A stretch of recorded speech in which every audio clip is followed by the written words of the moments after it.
right.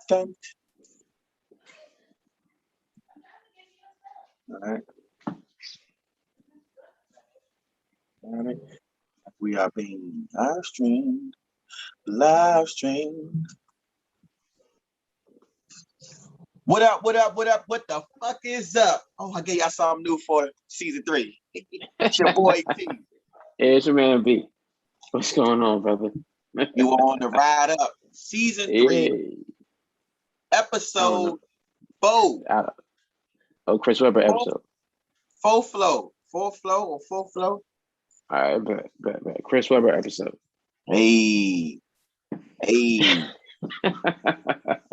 What's going on, man? Episode. Yeah, facts. Shout out to him. Shout out to Wolverines. Fat 5. Bang, bang, bang. You know what I mean? In the building. Yeah.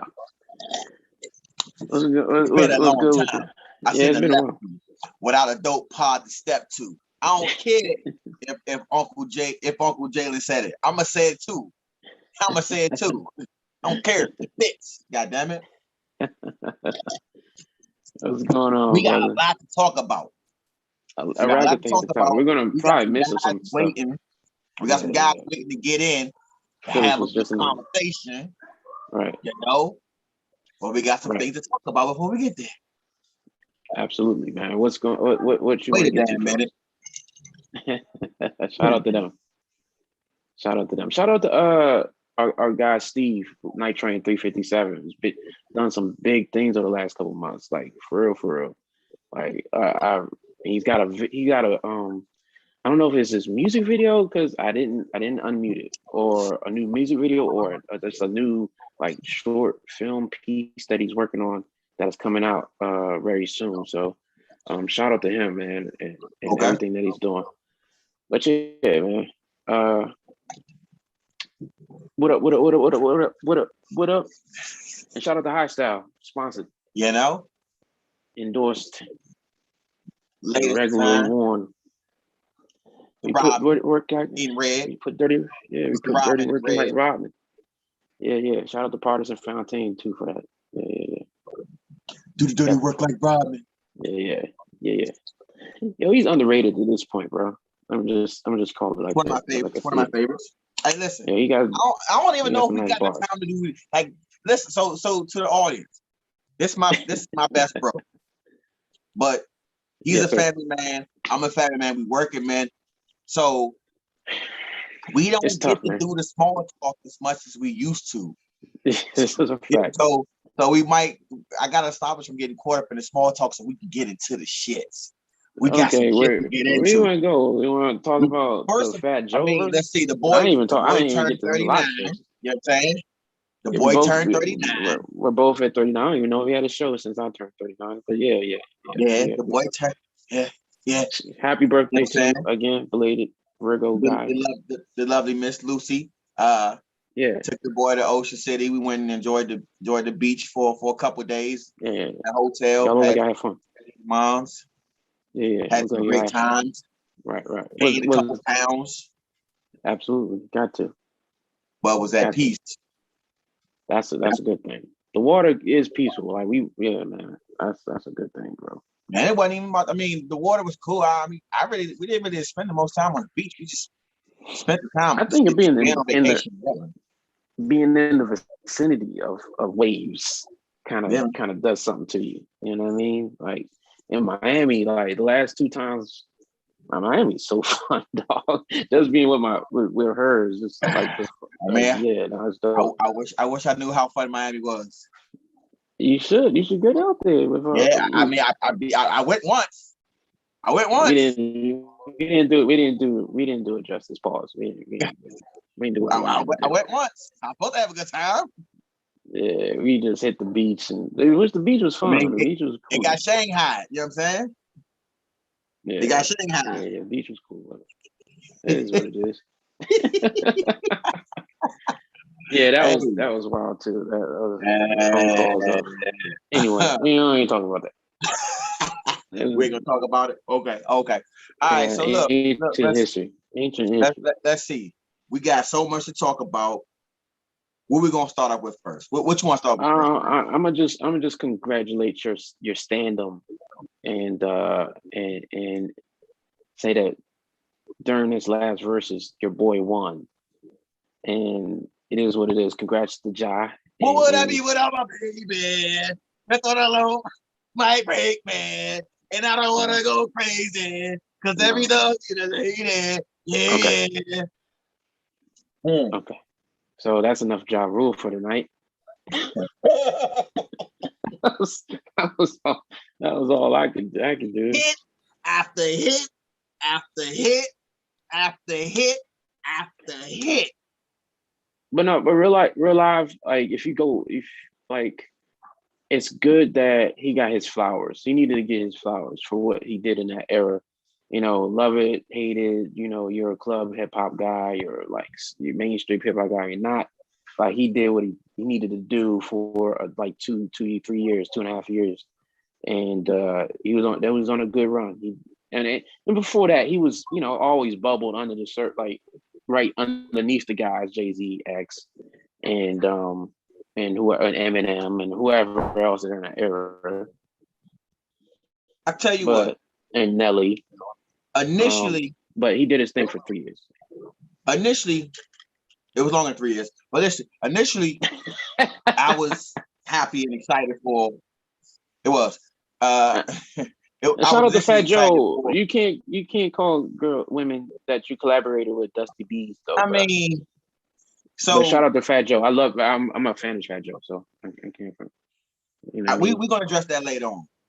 It was okay. it ain't nothing to address. So we'll touch on that topic later on. It's really small. When I heard it, I saw the backlash, and then I heard the comment. It's really like so. Okay. Here's the thing for me. I you know what? I'm not gonna put it up. I say it like this. I understood what was happening. Mm-hmm. Ja Rule understood what was happening. Right. The only thing that should have happened is, do you remember during the Dipset and Locks versus?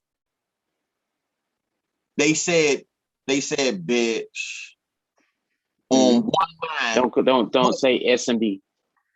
Oh, you talking about to each other or just period? Okay. It was at one point they were saying a hook that had, or he was like, where my bees at, right? And it was like he followed up with where my ladies at, right? Because he sort of edited himself. I think the opportunity that Fat Joe missed is editing himself after the fact, and I think he was doing that because he was trying to push the narrative that he felt like the people who wrote Ja Rule off. He was basically, it was theater in a sense. Like him and Ja Rule are really close. They're not rivals. Yeah. So the things that Joe was saying weren't really. He's trying to be the devil's advocate. Yeah. Gotcha. Yeah, he was trying to play the role of the villain so that y'all could actually see who you were like villainizing the whole time wasn't really what y'all was playing out to be, basically. And I think he was too far into it when he went the whole Dusty. And also I understood what he was trying to say, but he just did he should have crafted his words better. And I'm not even talking about because I was in the building too. Like, that's kind of when he said that, I didn't even just take it as he was talking about Lil Mo and Vita. I think he was talking about just like his crew and everybody, his collaborators. Like nobody like who eating with you, like everybody eating with me, type of thing. But I mean, at the end of the day, Joe. He slipped up, messed up, whatever the case may be, and he rectified that. He said he issued the apology to Mo. Mo accepted it, and it's dead. It's not an issue. Once I saw, and honestly, I didn't watch it live, and once I saw the energy that was behind it, I was like, I don't even need to watch it. You know what I mean? Because I could understand why Ja Rule won in that type of setting. And it would have took a good effort, a right energy, right vibe, and right collection of songs for Joe to take it to where he needed to take it to win. You know what I mean? Because Joe has DITC. Like if he was in I guess, a little underground shop. You know what I mean? And it was just, real hip hop heads and goons in the building. A lot of what, I mean, not to say that Ja Rule doesn't have those joints. Yeah, DITC, yeah, absolutely. Lord Finesse, shout out to them. Like Big L, all of them. Showbiz, AG, all them. I know what I'm. Like that's how funny. Like we don't often get to talk about that. Because you don't know what that is. No, because nobody really want to hear about that. Nobody want to hear Lord Finesse. Look, arguably, Lord Finesse is doper than Big L or whatever. Come on, bro. This is proof that you are incorrect. It's a clip going around on Instagram, social media, with Sadat X.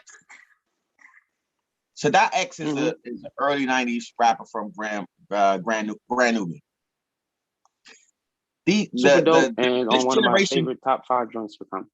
This generation don't know who Sadat X is, but you know what Sadat X did? He got on a camera, he bigged up DC, bigged up Go-Go. Oh yeah. Bigged up our, you know what I'm saying? Like when people be trying to claim, oh, I was the person to do this, person to do that. He was somebody from New York, but was like, yo, we wasn't on that. They was on that first. Like people from New York don't be doing it. They don't want to give people their props. He did that. And it had gravity. And that's a guy who is so far removed from present day hip hop, but yet also super respected. He was super respected in his era. So it's like, So I say that to say this, bro. If you talk about the legends of the game, somebody want to hear it. Right. Somebody want to hear it. It's real. I mean, and shout out to Brand Nubian and shout out to Sadat. You know what I mean? Because he's like a predecessor of Pharoah Monch, who's one of my favorite MCs, and I know he's not a favorite of yours, but you know what I mean? Shout out to Sadat X, man. He and 1999 the remix. That's the only song that bro. We don't have to do. No. That's okay. I never said he can't rap. I just said he irritated me on that song. That's all I said. Don't say I don't like Pharoah Monch. Don't say I don't like Pharoah Monch. That song, he irritates me on that song. That's all I said. I feel you. That's my joint. Yeah, it sounds still dope. I need to find that. Make sure that's on my. All right, so okay, listen, go ahead. Listen, because I'm still here. Okay. Rule. So what I was going to say is, initially I was happy for Rule. Yeah, Rule. Everybody said, "Oh, Rule deserves his flowers," and they're glad he got him. This wasn't just about Rule. This is about hip hop.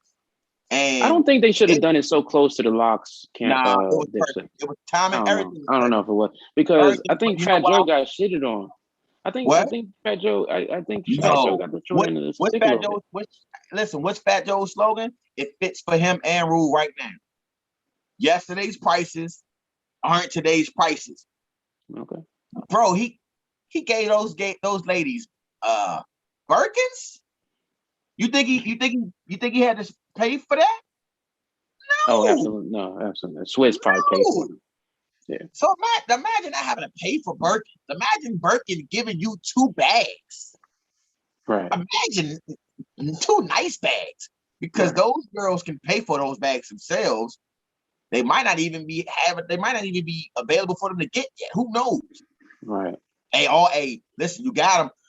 All I need you to do is make sure that at least one of the ladies display that bag on camera, so it advertisement. Right. Joe got endorsements crazy right now. Joe got crazy endorsements. But what I'm saying is, out of all the things that I'm hearing, because being as though we didn't jump, me and Felix was actually supposed to do a live recap right after the verse, so we didn't do it. And the reason why I didn't, I would have done it had he, was jumped on it, but it was late at night. What happened was, I was like, you know what? Right now, Fat Joe's podcast or his Instagram live is like the biggest versus recap now. That's where everybody's going to go to hear the recaps because Joe, the way he tells the story, people just so used to it that they're enjoying it now, especially if it's going to be his recap. But I wanted to listen to a couple other people talk about it because I don't want to regurgitate the same thing that everybody else is saying. And I was like, bet, because they're not saying what I feel. And what I feel is though, yeah, I'm glad Ja Rule got flowers.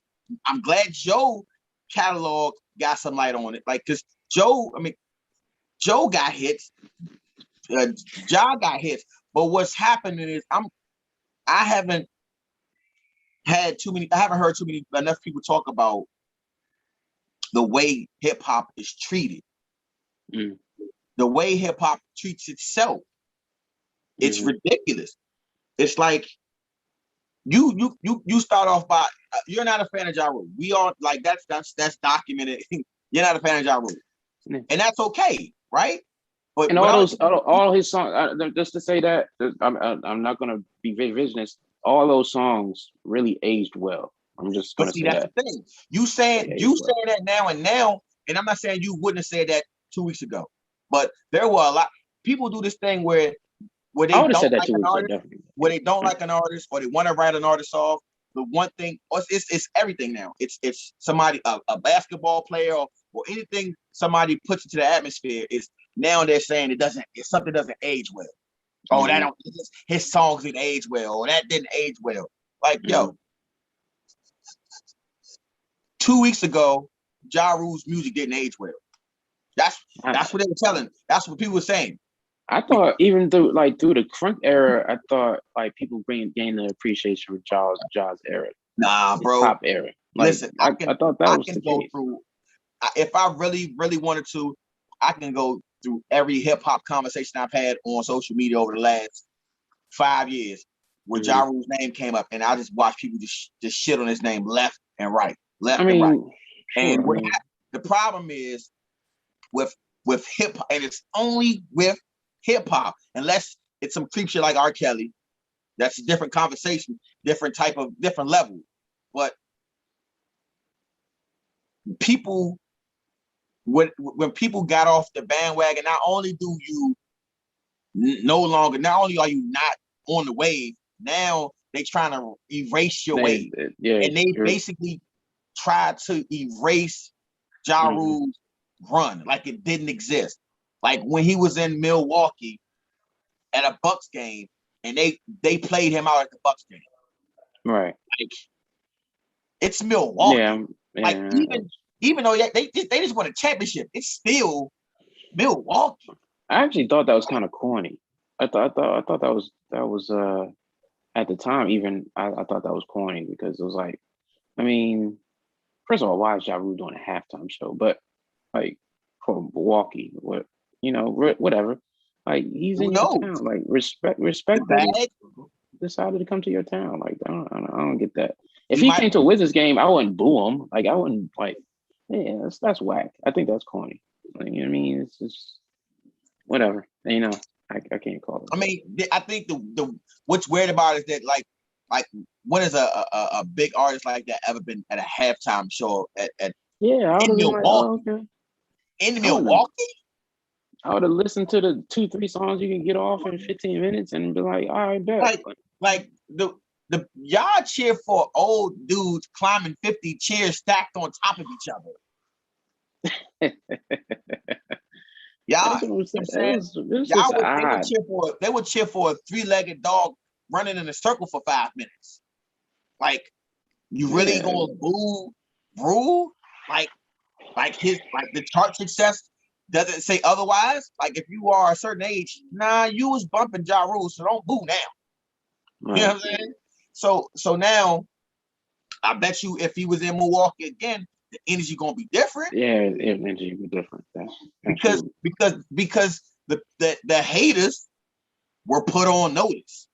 Hip hop is a front running game. Now it's not gonna be cool to hate on Ja Rule because it's like, we got reminded. I'm saying as a collective, like yo, this guy didn't deserve for the people to treat his hits like they weren't smashes, like you weren't singing along with him. Like, like, yo, he didn't. It felt like he wasn't gonna stop.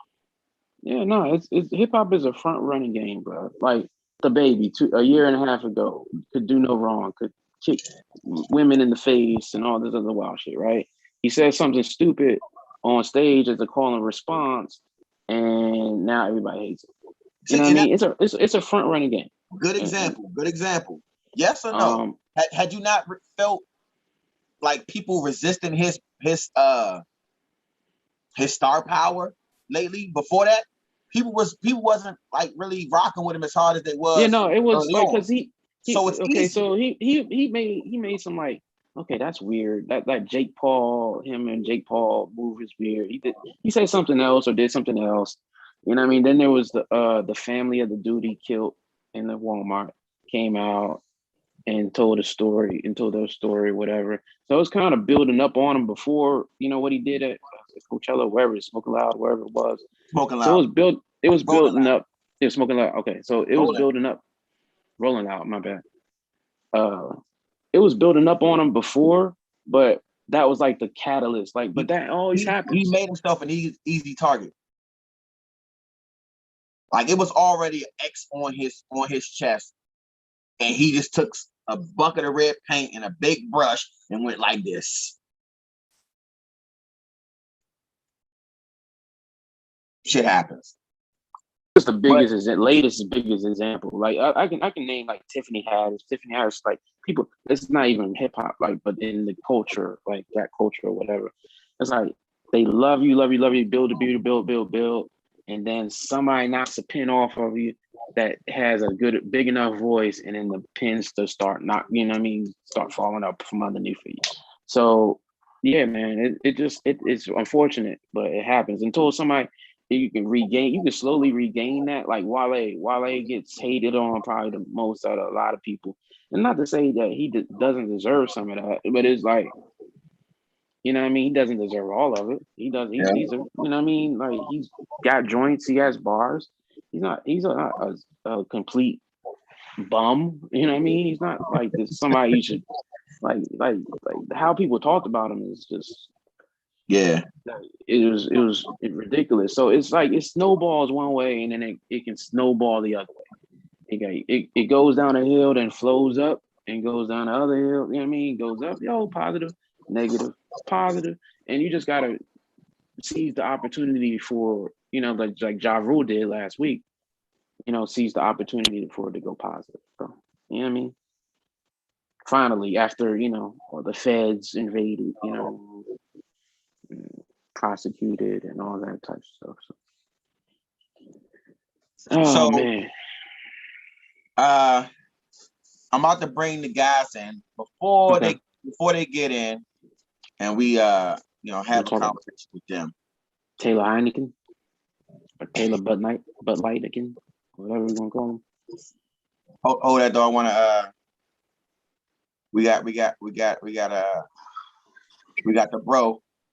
Okay. we got the God. Clay. What up? Clay God. What up, Fee boy? Happy birthday, man. Appreciate it, my guy. Happy birthday, dog. Thank you. Hold on, man. I gotta make sure I'm ready. And try to look crazy up in her. So good. So I want to wait till Felix get squared away, and I'm gonna bring this topic up before we get into what we're gonna get into. But before you're just spitting on the pocket. Since we right here, and before we get off topic, because me and Felix, like I said, me and Felix was supposed to go on IG Live and recap the versus battle. Mm-hmm. So I'm gonna give him a minute, give him 60 seconds to get his thoughts off real quick, and then I'm gonna jump into this next topic. Appreciate it, man. Appreciate it. So Felix, what was your feel? Oh my God. Yo, what was Fat Joe thinking, man? What was he thinking? He was thinking You know what he was thinking? He was thinking, yo, I'm the only, he said it.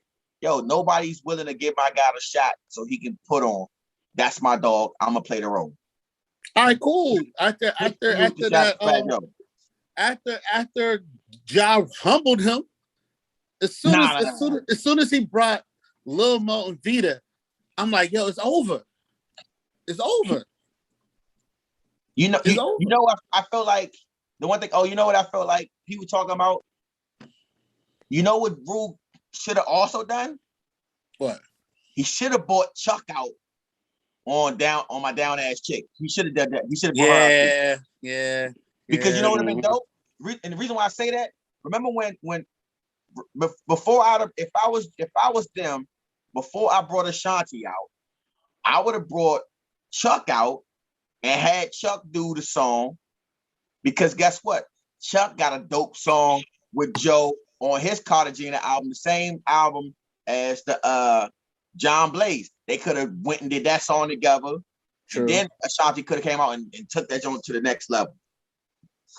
Plus everybody, you know what I'm saying? It'd been good to see all those females from that era. I'm saying get some more get that roses. Yeah. Yeah, it was a dope versus, man. I was definitely entertained. I was like, yo, you know, at first it was like neck to neck, and then some of the records that Joe was, like I said, I told you before, bro. I'm not saying that Joe don't got hits. He definitely don't got 20. He don't got 20, bro. He got some bangers, but he don't got hits, bro. So the difference he's confusing the two with bangers and hits. See, that's what I'm saying. The difference between Joe and Rue. Rue got hits. Joe got anthems.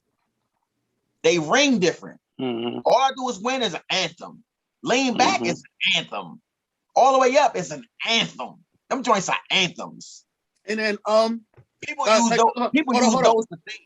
Now, like for instance, like he was going on Job talking about, oh, why are you playing Can I Get a, that's a Jay-Z record, but you doing the same thing with All I Do Is Win, which is not your record, that's DJ Khaled's on. It was theater, bro. It was all theater. Joe know the answer. He was throwing them alley-oops. He was throwing them alley-oops. Joe know that was Joe, they friends. Joe know that was Ja Rule's song first.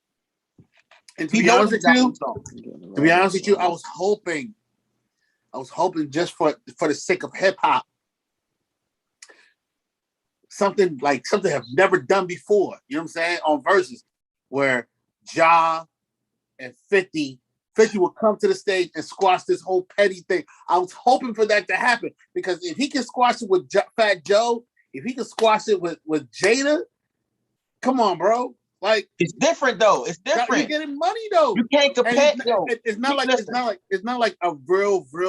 It was. Listen, though, but they have both said it as simple as possible. Number one, people say, "Oh, y'all need to make up." They was never friends to begin with.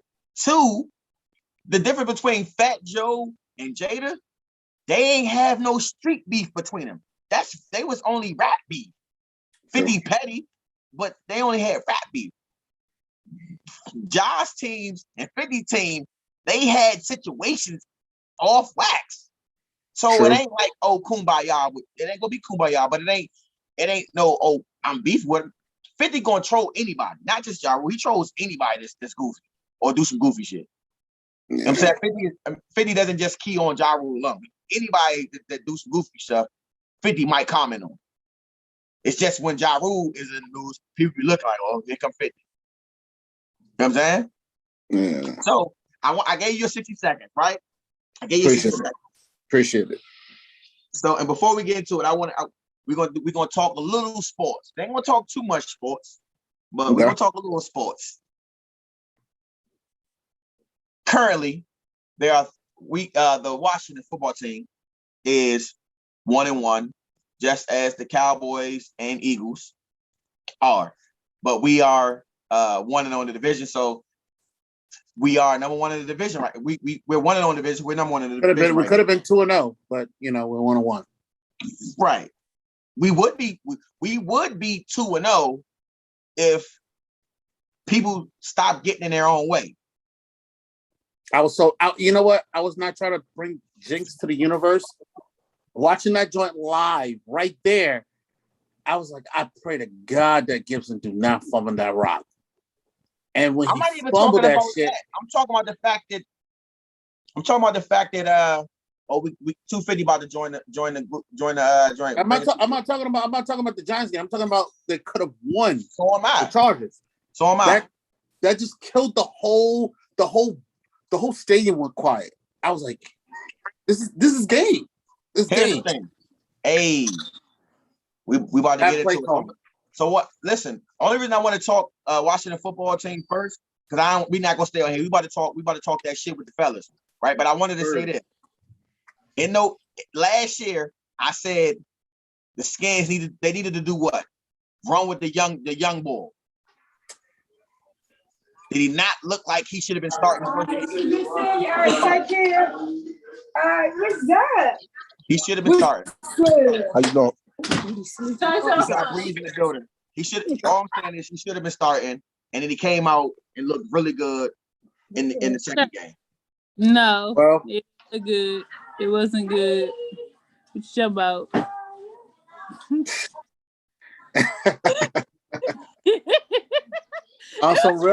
To be honest with you, bro. Shout out to all the September babies we got in the building. I know, right? Virgo funds. They all, yeah. To be honest with you, though, Go ahead. there's a reason why Heineke has been passed so long. You know what I'm saying? And the reason why he was doing so good because there's no tape on him. This Sunday is going to be a test because the team that they're playing against, you can shake your head all you want, T. I'm not saying that I want him to do bad. I really don't. I want him to succeed. But the Buffalo Bills are no fucking joke. If he So can fucking prove, what? what do you mean so fucking what? So what? It don't mean anything. I don't think he's gonna do that same performance. If he Don't mean anything. Wait. No. Felix, it don't mean anything because that's a poor excuse. That's more reason why you should have started him from the beginning of the season because there's no tape on him. Ryan Fitzpatrick, I felt comfortable with Ryan, even though I'm not surprised with the hire, but I feel like hold on.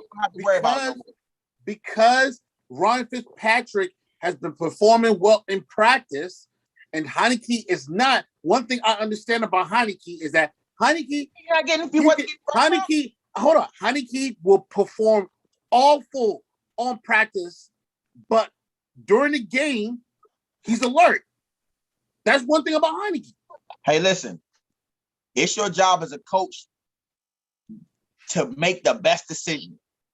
If what you got on tape is him as a starter performing, you at some point need to take the leap of faith. Just like you gave him that contract, and he gonna just keep hitting incentive after incentive after incentive. But you gotta understand though. But you gotta understand though.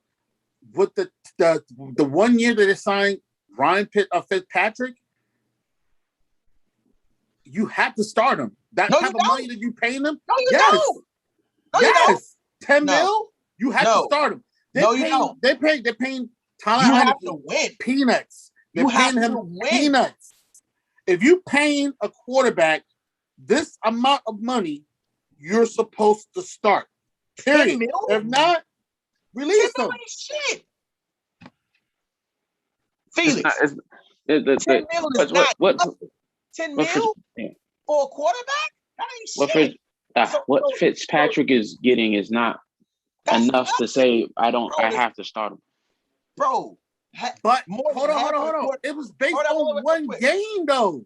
Listen, more than half of the starting quarterbacks in the NFL right now are making 20. All right, John. He's making 10.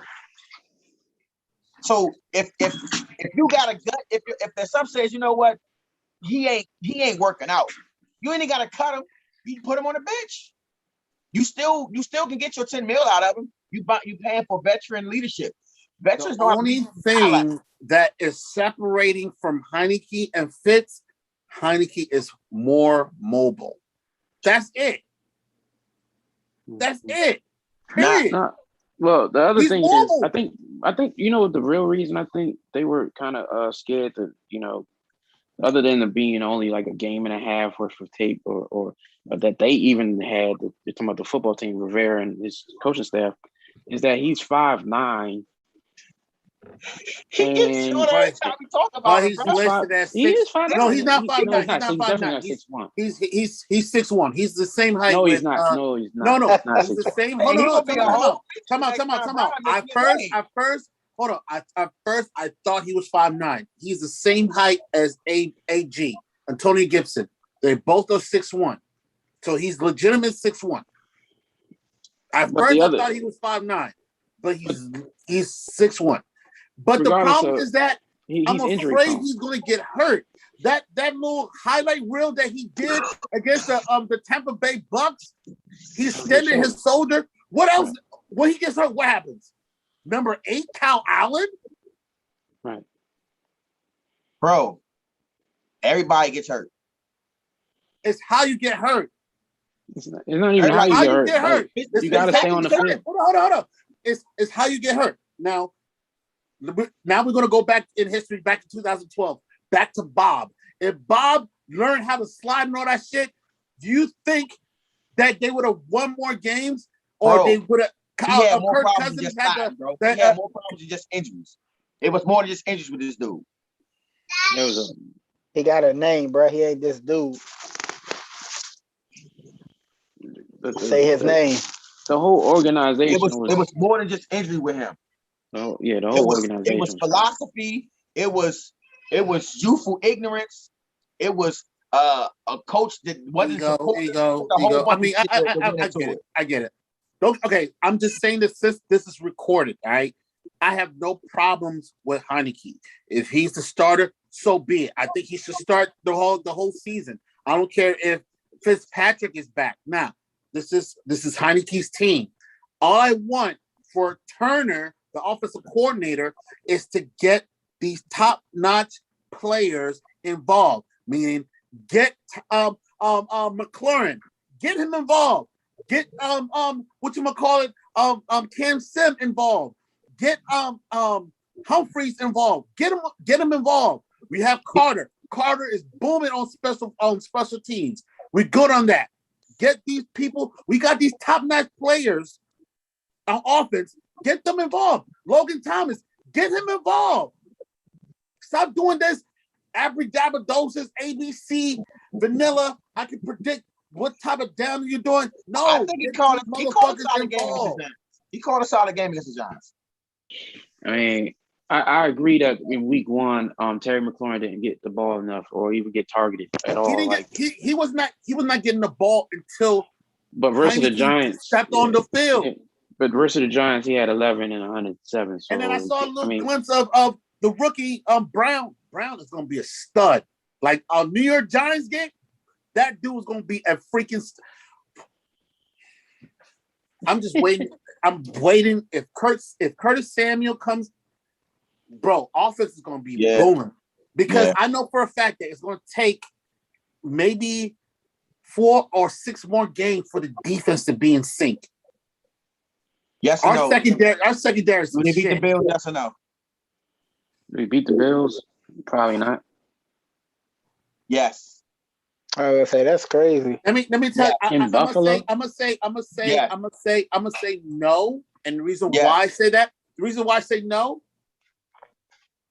the defense, our secondary is some shit. There's no reason why you should have Jones look like Tom Brady, Peyton Manning. Like they were making him. He's not even an average quarterback. They make him look like elite quarterback. And this season so far, Allen, the quarterback for the Bills, his accuracy is not good. And with the Washington struggling on secondary, I think he's going to eat us alive. Straight up. I'm saying yes, and I'm going to tell you why. McKissick in the game, getting him involved. McKissick. Okay. I'm hoping I'm wrong. I'm hoping that the next time we have this conversation, T can just say, "Yo, Felix, keep that. What did you say? What did you say? Bring the What did tape you up. say? I'm All right. hoping I'm wrong. I'm All right, so hoping that I'm wrong. listen. I didn't bring y'all here to talk about no football. We got a big Saturday coming up. Hey. Summer Yeah. Madness is on Saturday. Summer Madness on Marco. Don DeMarco. Feeling like Don Summer Madness DeMarco. again. Don DeMarco. Yeah, So, man. You want to do the honors of running down the lineup for us? All right, man. We're talking about the URL. Summer Madness 11 is going down in Houston, Texas, Saturday around 4 p.m. You know what I'm saying? You got my real name, Brandon, versus MVP. We're talking about the finalists for the Ultimate Madness 4. And then you got Arsenal, the Legend Rebel, Mr. Disrespectful versus Luke Castro. Hey, big dog. Hey, big dog. Hey, big dog. Yeah. And then, you know what I'm saying? You got Kayshawn versus Hollow the Dinanon. You got Tsunami Surf versus John the Don. You got Easy the Block Captain. Mr. The Talk Different versus Chess. I Am Different. And then you got Murder Mook versus the legend Philly the General. Read fucking dollars. I'm fucking excited. I don't know what to say. Like, I hope to God when it's 4:00, the Ultimate Manager start immediately. I don't like the commercial. I don't want to hear Nunu talk. Yeah. Nunu, every time she talks, she like I'm like, yo, where's Jay Black? Seriously. Clearly she don't know what the hell she's talking about without being biased. But I'm freaking excited. Yeah, she's super biased, dog. That's all it is. Of course. Yo, she needs to study how to entertain and be a commentator because I don't know what she do, but this is not one of them. But I'm very freaking excited. Yeah. I feel like the body battle of the night. Oh yeah, and you know what? And I take that back. I forgot one battle that's gonna be fucking crazy. You got Geechee fucking Gotti versus Calico. Oh yeah, that's what I'm looking for. God. So right now, yes, it's between Geechee Gotti versus Calico and Chess versus Easy the Block Captain. I ain't gonna lie. I think that battle gonna be lackluster, bruh. Which one? Calico and Geechee. Calico versus there's too much high expectation on that one right there. I think that's gonna be the fail of the night. Just my opinion. I hope not too, but it's come on, bro. That's the battle right there that I think can be the worst battle on the card. Mm-hmm. We'll see, man. If Calico doesn't, if Calico, sometimes Calico goes into these with like left. He go with that. I want him. I just want to do what I do. Type talking shit like, oh, the crowd sleep right. No, bro, you talking some bullshit. My man's got locked up. This and that. Boom, boom. He can go win that type bag, and it can be a bad battle, bro. Mm-hmm. I'm not saying it on Geechee's side. I think Geechee can, like, you know what I'm saying. I think Geechee will turn up for Calico. Yeah. Oh yeah, Geechee in every bad battle he's in, he's the one like above. You know what I'm saying. On the higher scale than his opponent, like the twerk battle. You saying that it's going to be similar to like when Geechee Gotti versus New Jersey Twerk at Genesis? Yes, it could be. I hope not. I'm saying I hope not. I pray that I pray that Calico comes on his Hitman energy. You know what I'm saying? Yeah. Something like that. But that's the battle I got that can be like at the bottom, at the end of the battle. You know what I'm saying? In all the battles, I'm like Calico versus Geechee is the unforgettable. You know what I mean? It's the forgettable. You know I'm going to say this. I'm going to say this right now. Reed Dollars is going to murder Mook. I don't care what nobody says. I got Reed with the 30. I ain't going to lie. I got Reed. I got 30, bro. No funny. You going 30? I got him with a 30. No funny. It might be 2-1 for me, but I got him with a 30. I think Reed is going to get Mook the fuck out of here. Like seriously. Yeah, I think Mook is. He's over the hill at this point, bro. Bro, I haven't seen a good Mook like to the point where I'm like, oh my God, I'm excited to see Mook again. I've seen glimpses of Reed in each battle. I'm like, yo, he's getting better and better. and better. If he structures all three of his rounds to like where it's like, oh yeah, it's that energy. You know what I'm saying? Not like give me the bullshit first round, then a deep, you know what I'm saying, the turn up second round, then the flawless third. Give me all, you know what I'm saying, all three flawless. I think he can do that. I haven't seen that from Mook. And you know what I'm saying? And no round I'm like, oh yo, Mook come with that round right there, it's over for you. I haven't seen that. Mook was talking shit. He was talking that shit against Tay-Rock. Now, the performance with Calico versus New Jersey Twerk and T-Top, that was ass. If he comes with that bullshit, Dustin. Nah. I think he's over. Dustin. He didn't know his whole demeanor in that battle was that 2-1-2 was terrible. So if he come with that, he's just gonna ruin the battle. Bruh, T-Rex did the same thing with Reed Dollars though. Reed Dollars don't care. He gonna rap through all that shit. T-Rex sat down. He was like talking through Reed's whole round. Reed kept going. If Mook do the same shit you know what I'm saying, he normally do when he's, you know what I'm saying, like in his Mook mode. Like he's either laughing or talking. I don't like that shit. I really don't like that shit, bro. I don't like that shit. And who else? Goods used to do that shit too. Like, bro, like be professional. Like, don't talk to my shit. I don't give a fuck who you is as a person. Like, let's be respectable. You know what I'm saying? Like, I'll let you talk, and I won't say a word. It should be reciprocated. You know what I'm saying? That shit that he did, that 2-on-2, that shit was ass. And you know, Twerk was ready. Twerk was ready for that nonsense, bro. He was ready for that nonsense. Of course. I'm sure he told T-Top before when they first locked in, hey, bruh, if it's anything other than rap, I'm with all that. I'm sure he been told him that. He went to smoke, man. How you feel about this? How you feel about Tsunami Surf versus John the Don? Well, we all know what I'm saying. That Tsunami is what I'm saying, like my top 5. John about to smoke this man. He's not my. You said, oh my god, he said smoke. I'm about to smoke this man. He's your favorite battle rapper. He's my top 5 favorite. He's your favorite. Yeah, my top 5 musically. Yeah, all the battle rappers who make music like outside. Yeah, favorite rapper, but he's top 5 to me battle rapper. He's had slip ups. We all know that. I can't, you know what I'm saying, defend his slip ups. But at the end of the day,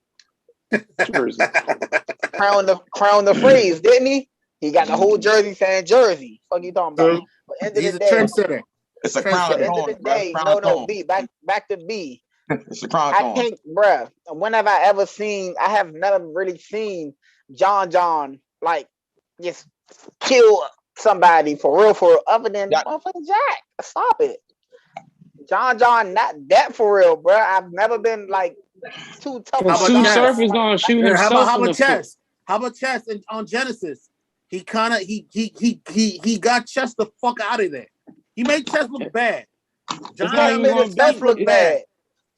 Chess made himself look bad. Yeah, Chess always makes himself look bad. Chess does that a lot, bro. Chess comes up in battles like, oh, I'm gonna do this. I'm different. Y'all old niggas do this and this. Y'all don't respect your youth. Boom, boom, boom. Then he fumbled. That Chess makes himself look bad. Surf does not. He knows how Surf does not win a battle. Surf does not win a battle. Bro, you know me. I'm a like Verso said. I'm a Surf fan. I watched Surf when he battled Loaded Lux the week before the battle. He was talking to Hustle like, "Yeah, I'm about to write this third late pen." This time he's like, "Bro, I'm locked and loaded already. I just got to rehearse these rounds." No. You sure it wasn't against 40 bars? No, I think that was the Lux. He said he was rewriting his third. That was Lux. That was Lux. Versus Lux. That was on Lux. I remember. That was on Lux. Yeah, he was telling in the group chat. I'm like, yo, bruh, I ain't gonna lie. Surf just said I gotta finish my third. I was upset. Yeah, no. He said I'm locked and loaded. You know what I'm saying? He said I just gotta rehearse these bars. Boom, boom, boom. He's been talking about it for a minute now. He like, you know what I'm saying? The fans been getting on him. He like, fuck y'all, this and that. Y'all don't support my music. You know what I'm saying? Boom, boom, boom, boom. But I'm ready. The only thing I have a problem with Surf is that Surf is becoming corporate. He's being too Hollywood. And that's why I don't like about that Surf. He's been that though. He's been that. He wasn't like that until he came back home And after the Rum Nitty, he started to turn corporate. No, bro, he's been that since not Rum Nitty. My bad. Since Succeeded, he's been that since he started getting the big name battles in the street. He's been that, bro. He's been that Surf. Like, bro, I'm gonna get my bag. I'm gonna come in and do what I want. He's been that Surf. Well, I just hope to God he comes prepared because I don't think John can fuck with Surf. If Surf is prepared and ready to kill shit, John don't got a fucking chance. I don't give a fuck what nobody says. I don't Surf think is so a different. all, bro. It's not. Russell, it's not going. Russell It's not going to knew be. This one was coming. Look at Russell's face. He knew this one was coming. He already knew. He knew this was coming on this one. I'm just looking at my list. I've never heard. I ain't gonna lie. I can't memorize a round from John. I'm like, yo, bro, I can recite that. You know what I'm saying? Like, he had, bro. I'm not a big fan. I mean, John. the only thing when he with Jack, this is when he said the only line I remember from Jack is like, this is look at the nigga. This is what this is the nigga that you got his soul lifted. Oh, you want your chain? Nigga, go get it. That was like the only line I remember from John. Bro, John, that's line. And then when that was a big one. That's not the biggest moment in battle. That's a big moment. I said one of the.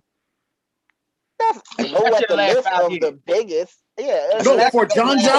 No, for John. Yeah, yes. of course. Yeah, of course. Yeah. No, in battle rap. No, in battle rap. You're right, verse. In battle rap, but bruh, it hasn't been that much in battle rap because the pandemic hit. It hasn't been that much big moments in battle rap. After that, there was the Ryder shit with Mike P. If and when Sue Surf loses on Saturday, it's not going to be because It's not going to be because John's pen so much better than Sue Surf's. It's because Sue Surf. You want to know why? Doesn't know who. Is it going to be? Wait. Is it going to be pandemic rules? Is there no crowd? No, it's a crowd. It's a crowd. Over 3,000 people. I think Sue Surf's narrative is if I can pack the stadium, if I can pack the building, he did his job. Most overrated. Win or lose. Nah, that's not what he said. He said, bro, he said literally, he didn't like the pandemic vibe. The first joint he said with Lux, he said there was an echo. They didn't rehearse. No, he did say that though. He said they didn't rehearse. Then when they got on there, it was the echo. Even other battle rappers said there was an echo. They said he's not lying. He wasn't. But of course, everybody joke. No. This is what Surf said on his recent interview with, I think it's Hip Hop Is Real, because he doesn't fuck with 15 minutes of fame. He said if he can pack this building, he did his job. He don't care if he wins or lose. Because he brings the that whole beef for 15 minutes of fame is whack too, though. His interview, I mean, it's not whack. They did some dumb shit. Like niggas ain't see the battle yet, and then I watch an interview with you. You know what I'm saying? You post a video talking about something that was supposed to be released for tomorrow. Yeah, and we already know who won between Ace Army and Cortez. That was whack. That was bad for it. Wasn't dumb. It wasn't dumb. Uncle Rob, he could have said what he said to Uncle Rob himself, man. Get the fuck out of here, bro. No, bro, bro. Uncle Rob didn't say it to Surf like, yo, my bad, bro. He put it out publicly. So he put a tweet out. He ain't like call Uncle Rob like you a bitch ass nigga. Or he ain't going like he put a tweet out. Uncle Rob felt the way about it. It's unanimous. Or y'all got Surf winning this one? No, I don't have Surf winning this one. So hold up, B. If Surf comes 3 good rounds, you don't think he's gonna win, or you think he's gonna choke? I'm asking B. I think he's gonna choke. I think he's gonna choke. But if he comes with the same heat that Sue Surf brought to the stage was against Geechee Gotti, and he came with a gentleman's 30. That's what I'm saying. We haven't seen Surf bad on a big stage. His bad performances was in the small rooms, the Reed Dollar store round in a volume setting. And even though he beat Reed 2-1. So for the record, Tony, you got Surf. Man, smack yourself. You know that already. How the fuck you gonna ask me a dumb question? You running around? Say. No.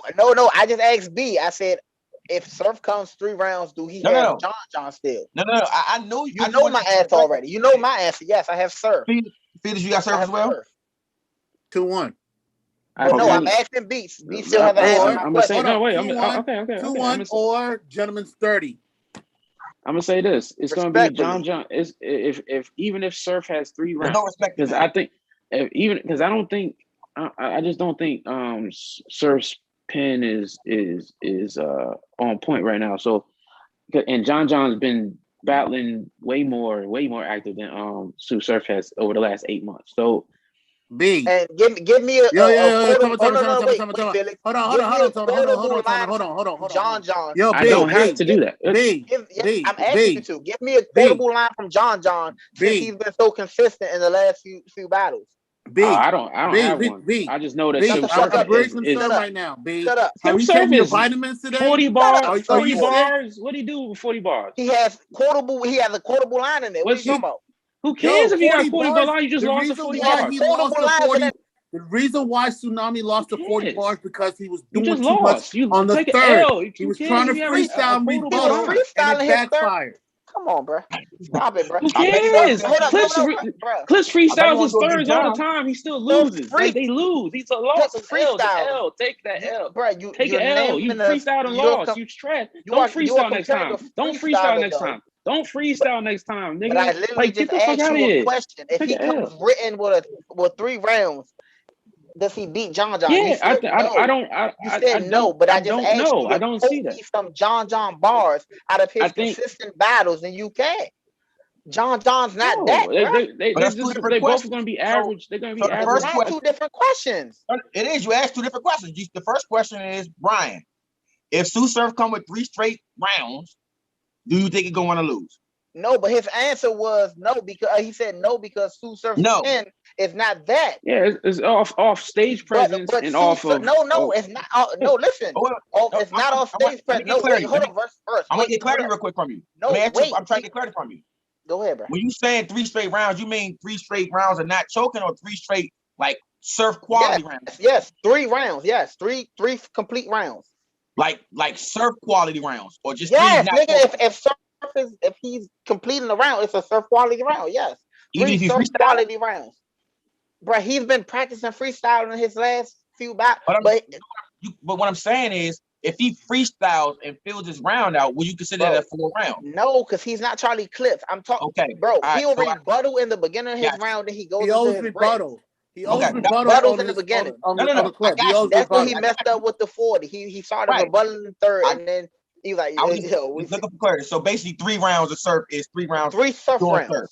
So do you got Brian? If he does that, do you got Surf or John? They gotta be fired. They gotta be fired. Surf. Come on, bro. You doing too much, bro. Because you can't name me a fire bar out of John Johnson. Something's wrong with B. Yo, time out. Something's wrong with B. Someone needs to check on him because he's talking crazy right now. He's talking crazy not that right good, now. Bro. He's not that good. You're talking crazy right now, B. Brian, you want to make a bet? He's not great enough. I don't have a lot of Surf. I'll put a bet on my brain either. You have Surf? Out of his last 3 battles, you don't have Surf bars? No. And I watched the whole. Smoking, bro. I watched the 40 bars and I watched the Smack yourself, bro. Like y'all. Gentleman's 30. Right now. Okay. Like because this person, John, because this is somebody screen record. This is history. I'm gonna need to. They have a history. I don't know if I'm gonna catch it live. I need to hold on. He has history. It's not like he doesn't like this person. He felt like John is like Cortez. He does not want person like John. He feels like John's like Cortez. There's no way Surf is going to lose to a person named John. He's going to come prepared. He be mesmerizing y'all with his words. You give me a John line out of his last bro, I can't give you a Surf line from the last 3 battles. This WD-40 electric out the hand rating shit. Even in the last battle, his intro was fire. You a big Surf fan.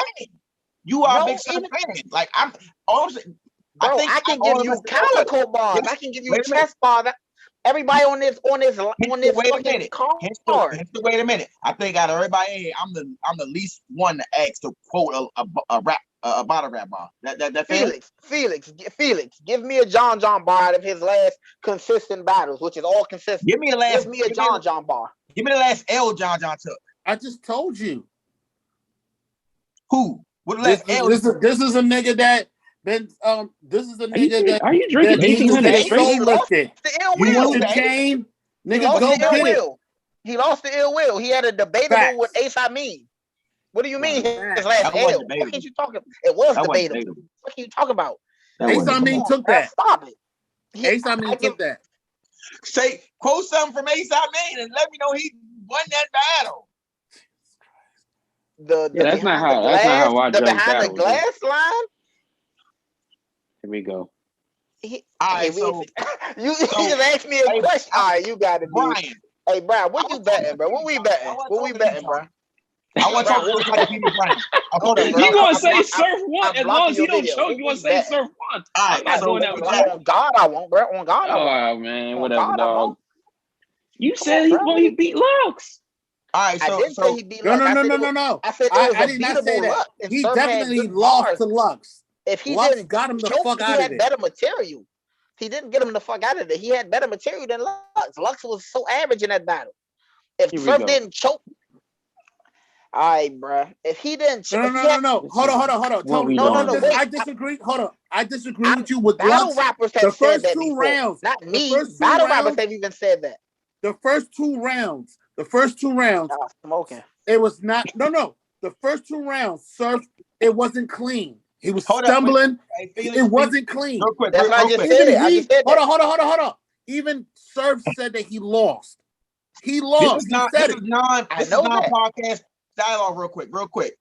I just want to point out that my brother, is taking 1800 to the head on a Wednesday. Yeah, I was about to say. Yeah, I'm looking at it. Hey, happy birthday, Frex. It's Freckles' B-Day. We was taking birthday, shots when I got off work, and I'm gonna continue to party. You and me. Wait a damn minute. But you already know how I am, though. I'm good. Okay. So listen, like I was saying though, Surf said he lost because he stumbled each round. All right, so he lost. But at the end of the day, we even have battle rappers who have said if Surf got through his material clean, he was better than Lux. Lux's material was good, but that was the worst Lux I've ever seen.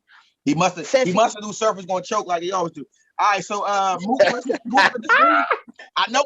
No, hold on. One more question. What we betting verse and B? What we betting? I'm not betting nothing on. I'm not betting on nothing on that. With you just said John fire, but you're not betting. I didn't say. I didn't. Wait. No, don't put me in there. You know, John fire.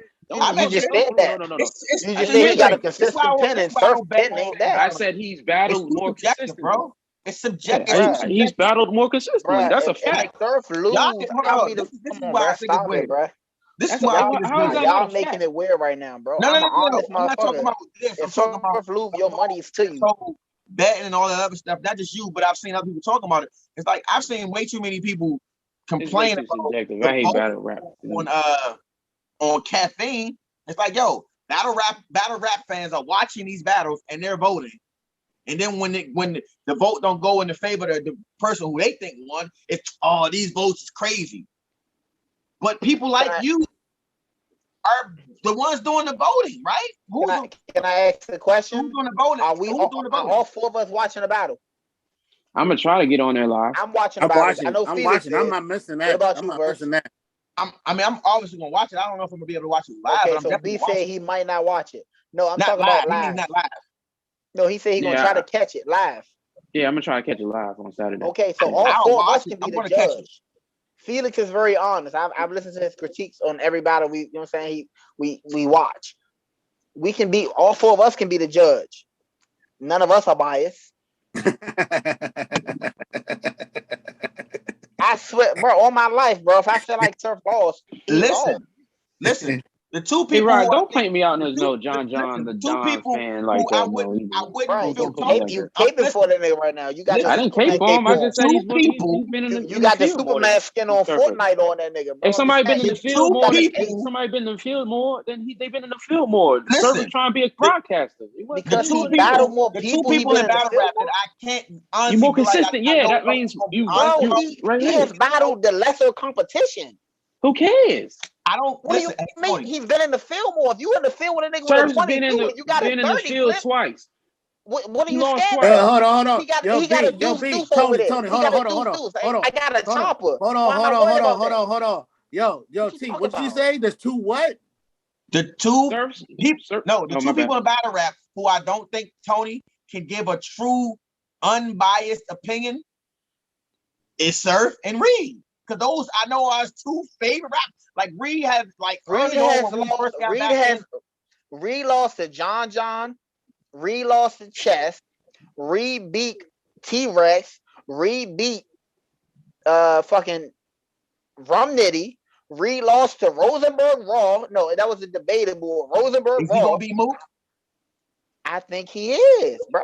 I think he is. I got him 2-1. I think Bro, Reed's gonna I'm beat Mook. honest, bro. Sue Surf has lost to Shotgun Suge, T-Rex. I think he beat T-Top 2 rounds. He beat Hold on. Come on. We're talking about URL. We're not talking about Gladiator School. But no, he just said, we're not talking about UW. He just said I won't say an L. Bro, okay. I'm not that person, bro. If Surf lost, he lost. I tweet Surf like, yo, bro, come on, bro. We ain't talking about what I'm saying is because you connect with him so much that if you got a battle where Surf didn't choke, it's hard for you to say he. No, it's not. How many battles? Like how often has Surf had a battle where he didn't choke and you said he lost? Give me a battle he didn't choke and you think he lost, and I'll tell you what I think. All right, I'll get back to you on that one. You see what I'm saying? You got I'm saying. Felix. No, I got you. Felix, you watch battle rap. Give me a battle you think Surf lost, and I'll tell you what I think. A non-choking Surf. A non-choking Surf that you think he lost, and I'll tell you what I think.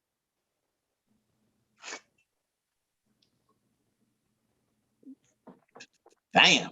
It's hard to come on, it's bro. hard to remember one that he didn't choke in. At this point, he won. Hold up. He won against Hitman Holla. My opinion. 2-1. He won against Geechee Gotti, in my opinion. Gentleman Sturdy. He won against Tay Rock. That was an upper. That Tay Rock definitely. That's got Tay Rock under the wing. Respect to him. You know what I'm saying? Rock. Yeah, me. Hey. Yeah. You know what's I'm saying. That like the stumbles he did was Shotgun We're not talking about the stumbles. 40 bars. No, just the clean ones. Just the clean ones. $3. Just the clean ones. We only talk about the Factor. K-Shine. He won. He beat K-Shine 2-1. X Factor 3-0. DNA. DNA. He lost to DNA. Who else? Young Ill. I think that was a very debatable battle. I watch that all the time, and I can't never pick a winner. I'm not gonna lie to you. Big T. I got Sue Surf 2-1. Conceded. I got Sue Surf 2-1 and conceded had like 8-minute rounds and another one. 3-minute rounds, and they were still debatable. Another one. Come on, bro. I personally think that he beat. I personally think he beat Hollow the Don on Gnome. I said that too, but I feel the debate. I feel the debate though. No, I get the debate because Surf did have some reaches in the Hollow battle. You know what I'm saying? Like his subtitles in the Hollow battle was not, you know what I'm saying? They wasn't that. So if you debate Hollow one, Hollow had some fucking hard lines in that. I'll give you the Hollow battle. That line, he said, I like how you say this. Camouflage army, the AR on my hip, go easy across his chest.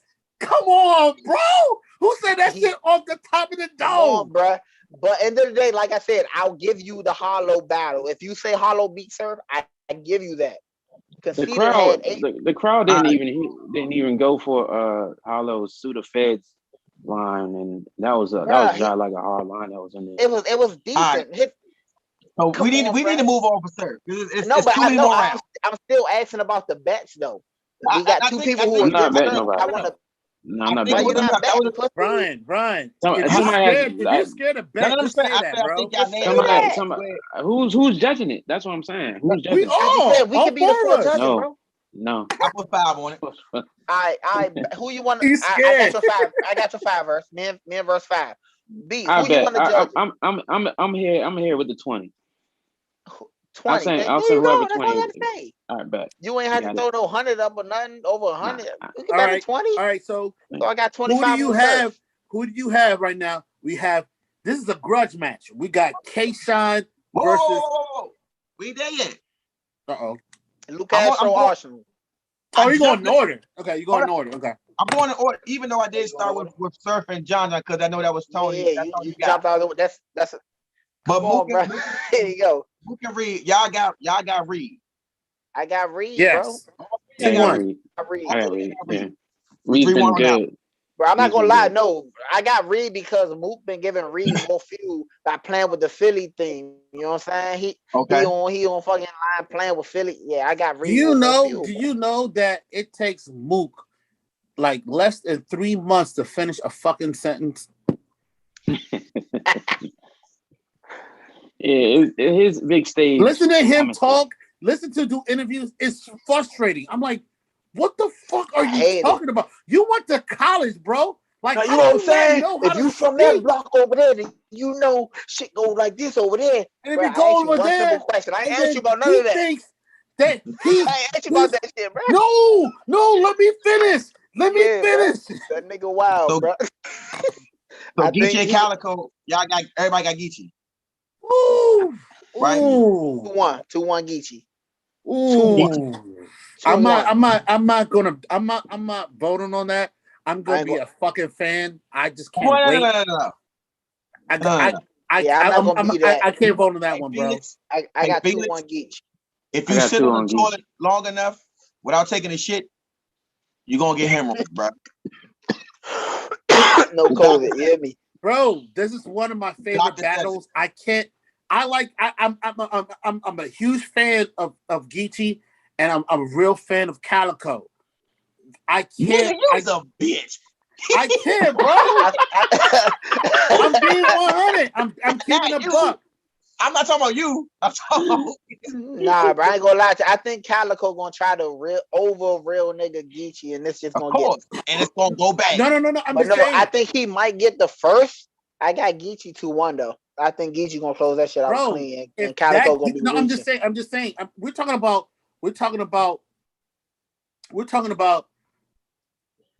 off the boat. The last time we seen Cal was against Hitman Holland, and that was the best Calico I have seen. Facts. The last time we seen Geechee, that's true though. He lost clearly. No, with no disrespect. If it wasn't, he lost. Rum Nitty won. Let's keep it a buck.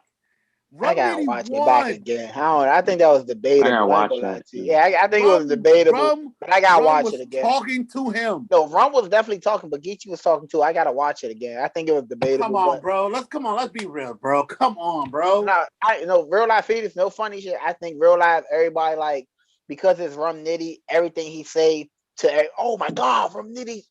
I think this nigga Rum was like, yo, you sitting on the tree. He said, if someone called you a C word, nigga, you should have you should have turned to the old bay. Get the fuck out of here, bro. Yeah. The C's that nigga Rum was talking to him. It was, but Geechee had lines in there too. I can't quote him now. Let me verify for those who don't know what that means. All right. So Geechee Gotti is a Compton Crip, and his stage name is Obey. Now, he was talking about an incident that happened at volume. It's not Obey, it's 4. Bay. It's Baylo. It's Baylo. Oh, Baylo. So, Geechee Gotti versus Rum of O-Red. And O-Red called him, you a motherfucking crab. Like, because O-Red's a blood. He's retired blood. He's retired. Oh, okay, retired blood. Yeah, he retired his flag, but he's still, you know what I'm saying? Battle rap, he's still affiliated. But for Crips, that's what they say, yeah. For Crips, the insult to calling him a crab is the biggest insult. So Rob was talking about, yo, you let this nigga call you the C word, you should have turned to the old bay. Like, you know what I'm saying? Like, I thought it was clever. Like, you know what I'm saying? Like, fire. That was a fireball. I was like, I got up my seat. I was like, holy shit. I I did too when he said that. But it's based on preference. Hey, I'm not Felix, saying that we gonna do a watch. We gonna do a watch back on that battle. Me and you we gonna do a watch back on that battle. What's the next battle, Verse? Now we're talking. Everybody, hold on. Who everybody got on that? Hold on. Who everybody got on that? I got Geechee. Felix got Geechee. I didn't say nothing. I'm gonna be a fan. Felix has Geechee as well. Come on, Bob. Yeah, Felix is pussy and out. Okay, hold on. I'm gonna be like Freeway. I'm gonna be a Freeway. It's a tie. Can we say it's a tie? Nah, Can we say it's tie? Put a beat back on. They raw, man. They raw. That was crazy, bro. Put a beat back on. Worst judge ever, bro. Somebody was judging me, I'd be saying something like that. No. He's not the worst judge. Some dude named Midwest, whatever the fuck he is, Midwest Duke. That dude's horrible. Get him the fuck out of here. Freeway was worse than him, bro. Nah. Bro, Freeway said every battle. Yo, I like the bars. That was good. You know what I'm saying? He said a lot of dope bars, but I give it to him. No bars explained, no none of that. The Freeway was the worst, bro. Stop it. The worst. I was like, why the fuck did they pick Freeway? He was the worst. Just saying, bro. Heard. God, who next? Who's next? Hollow versus K-Shine. K-Shine is bad right now. I got K-Shine. I think if Hollow. Shout out to Sean for getting up all the way. Hold on, I think. now. Let's keep it a buck. I'm gonna keep it a buck. Legend Hollow. I'm gonna keep it a buck. Hollow, he beat Rum. If that same Hollow comes to that, what? I got. You said Rum Nitty lost. Oh my God. Rum Nitty lost. Hollow was I don't know about that one. Fuck, he didn't. No, he didn't. Hollow was no. I thought it was 2-1 Rum. No. Watch it again, bro. Watch it again. Hold up. What round did you give Hollow? I gave him the first two. I don't remember, but I don't. It was 2-1. You don't even remember? No, I don't. Hell no. I gave him the first two. Hell no. But I think this was no. I'm gonna say this. Hold on. Let me say this. My girl in the room. I saw that. Let me say this. Let me just say this, please. I think Hollow is gonna win because if you didn't watch the face off, you can see how emotional K-Shine is. And if you notice any battles that you've seen of a person having emotion, they end up losing. For instance, Swamp versus T-Top.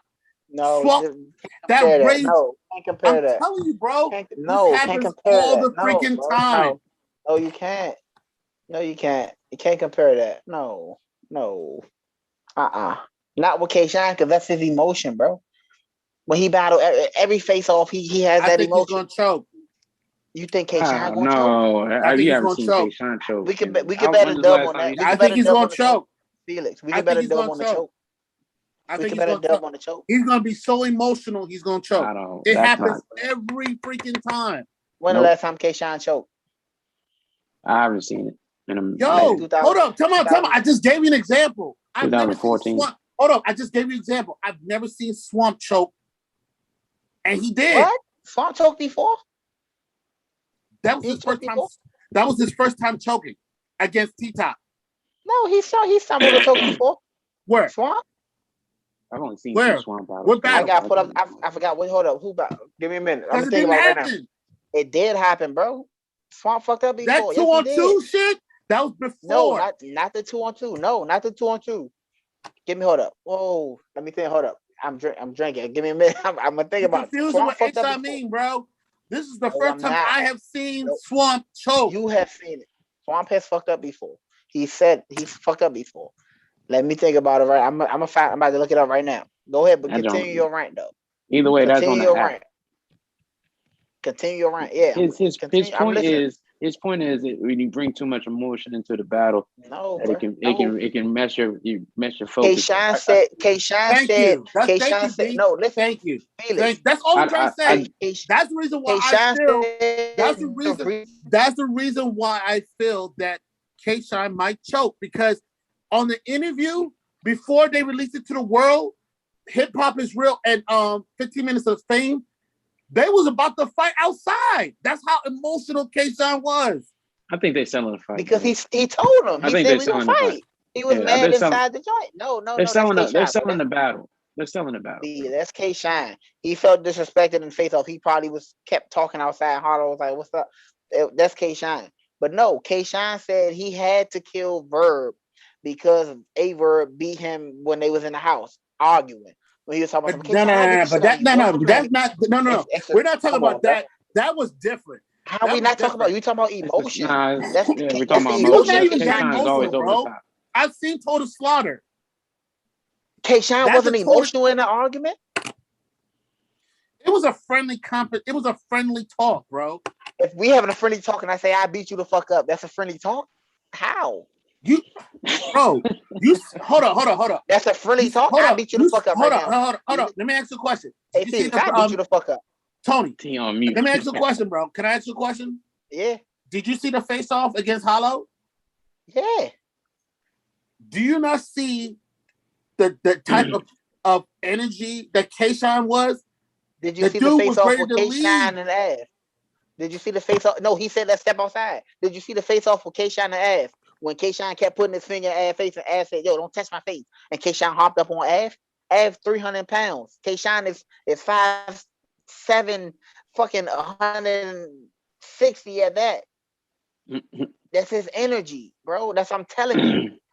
He's always like that. I wouldn't put much. That's K-Shine's energy. I'm just saying this is every face-off. Go look at every K-Shine match because there's so much. All I'm saying, this is a grudge match. It's a grudge match. Yeah.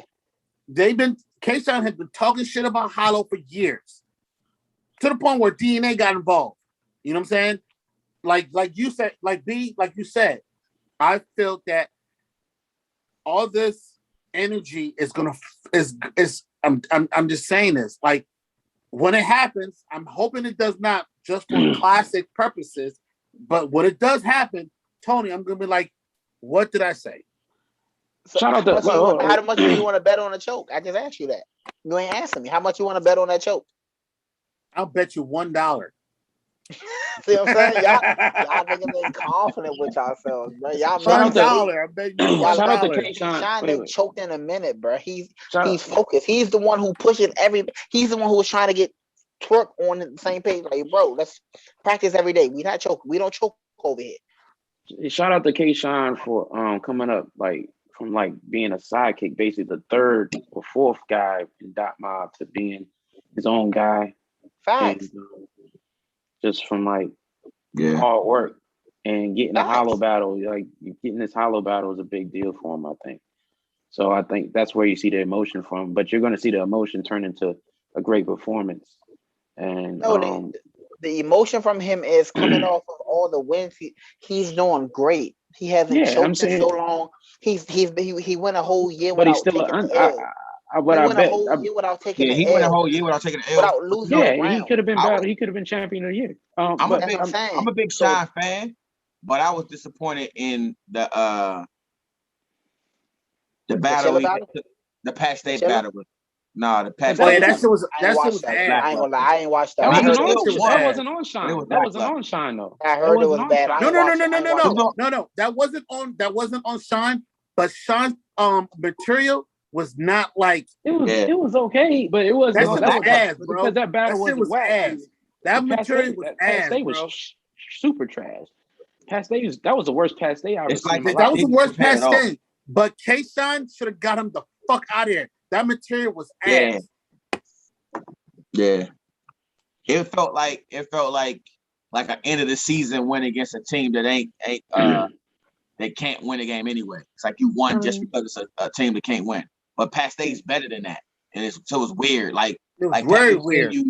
We've seen you know what I'm saying, push dudes to the limit.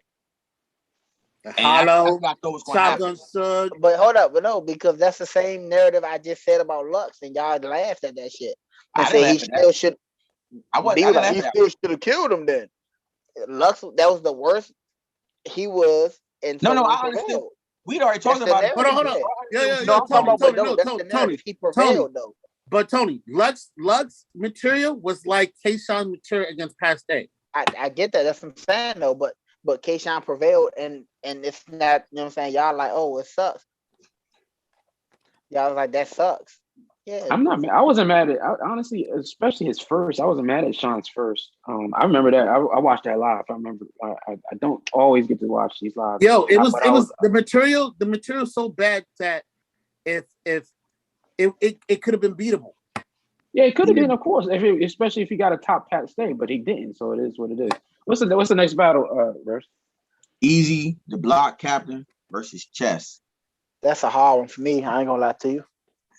That's a my initial when I first heard it, I was like, "Oh, Chess gonna get that." But then I was like, but then I was like, if I think about it, it depends. It depends. If Chess come with the 5-minute round Chess, no, because he might choke.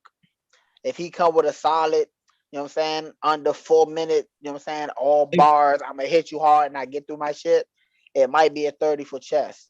And that's why basically what you just said is exactly why I was like, I'm probably gonna go Chess, because I feel like the win or lose is more dependent on Chess than Easy. I've seen some great chess battles and also seen some really bad chokes. Really bad chokes. And Easy to block the back-to-back good chess I've seen was against Tory Doe, against Royalty. And then the one against Arsenal. That was a good battle. That was a good chess. John Adon, that was not a good chess. Bad chess. They said he about to get you out there around that time too. They said that was a good chess. Yeah, that was a good chess. Yeah, it was. Loso, the one with Loso, that was a good chess. Yeah, yeah. That was a good chess. I'm going easy on this one. You going easy? I'm going easy on this one. No, I got easy winning. Huh? I got easy winning. 1 or 3-0. 2-1. Okay. Chess gonna have at least one round where he's gonna have one in a bag. Hold up, are you saying because Chess a choke or because Easy material better? I think Easy's easy. I haven't heard Easy have weak material. I've heard Chess not be impressive. Not aggressive. Like I've heard him not be impressed. Like I've heard him like try to. I've heard him not rhyme before. Aggressive with average stuff. I heard him not rhyme before. Like I've heard him be like very aggressive and be like average with saying like he's saying average, like he's not impressing me. Like, bro, you saying the same shit. The only thing different is with this round and that one you didn't choke, but it's like okay, you know what I'm saying? Like especially I got Easy to block captain. I've heard him say some mean shit.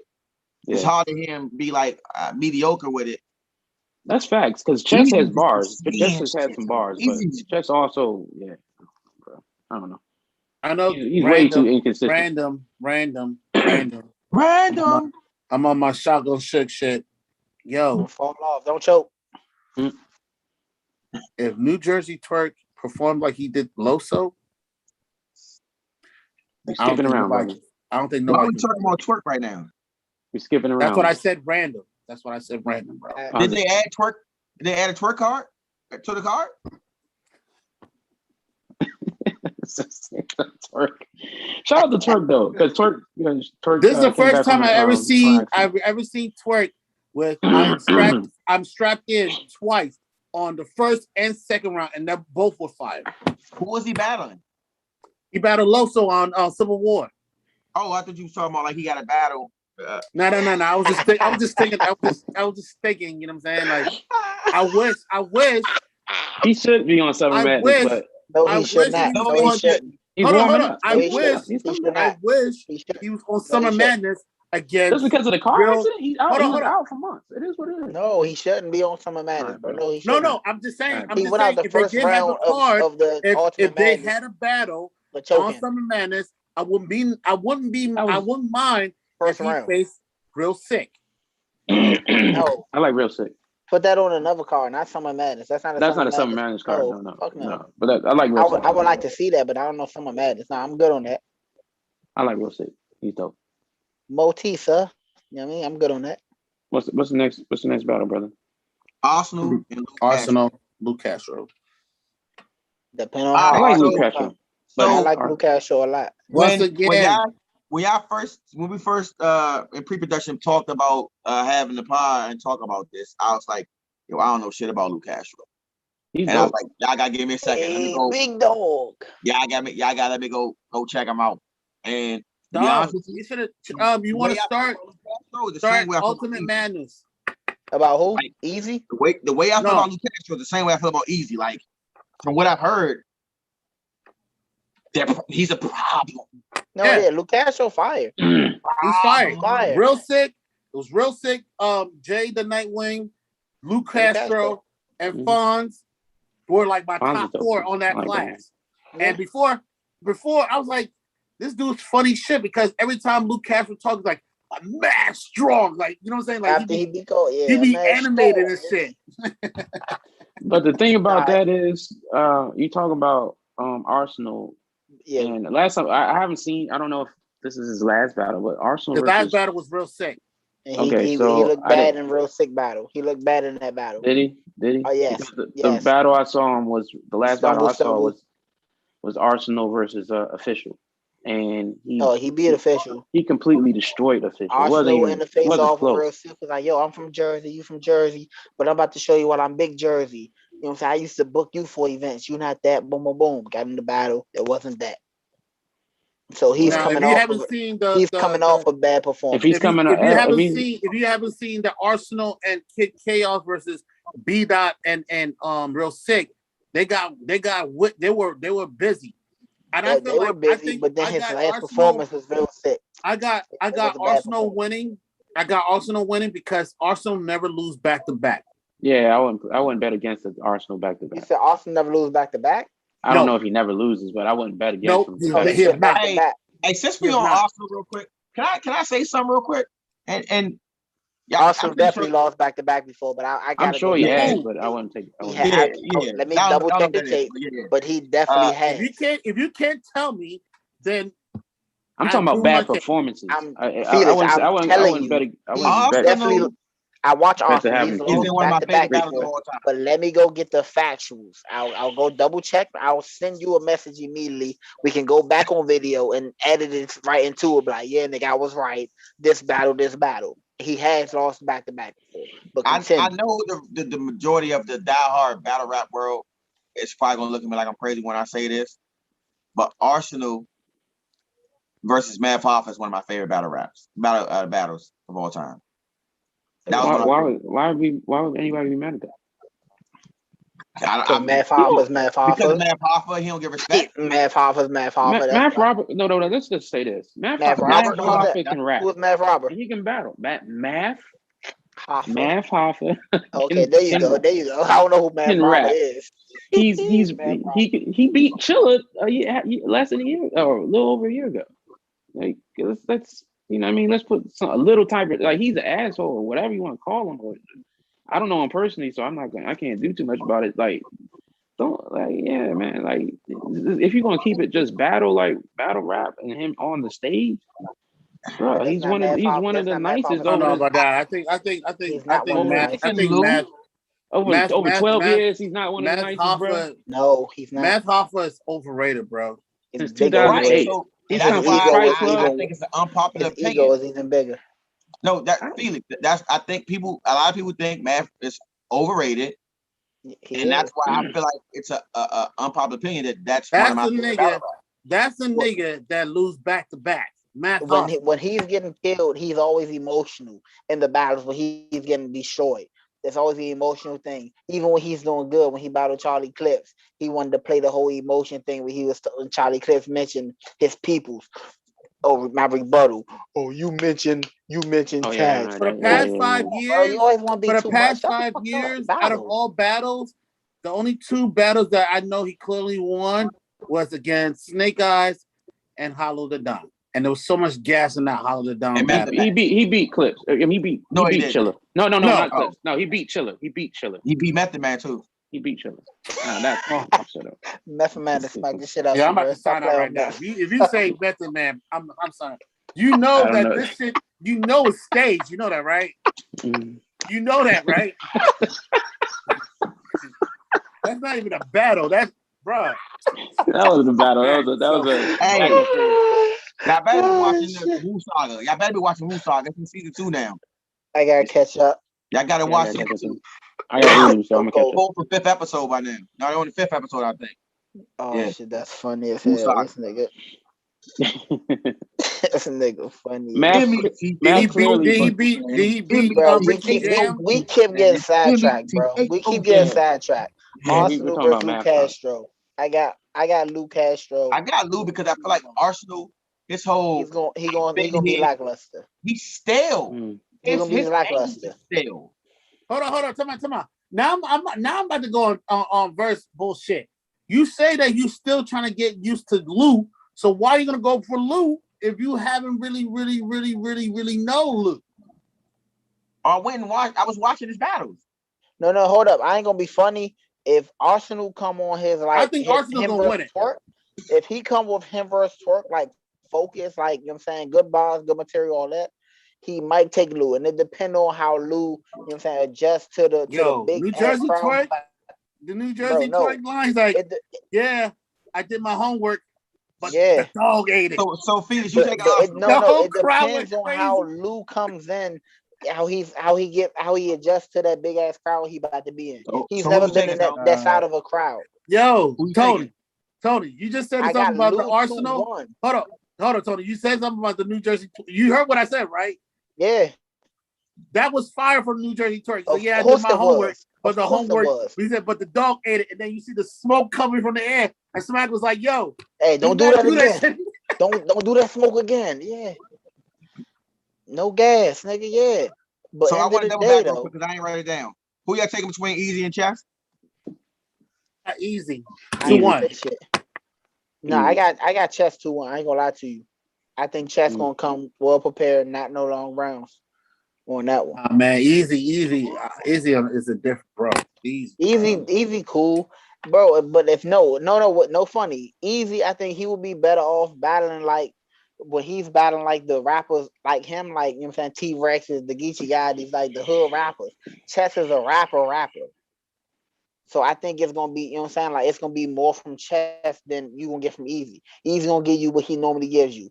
I did this. I tried this. I did this. I whipped this. Bro, you're going to Houston. A lot of street niggas are gonna be feeling Easy when he's talking that shit, bro. The whole crowd's gonna be biased when Easy start talking that shit, bro. They're not here to hear that rapidy rap. They're not in New York. They're in a state where wanna be a baller, shot caller. Bro, no, you said Chess is rapidy rap.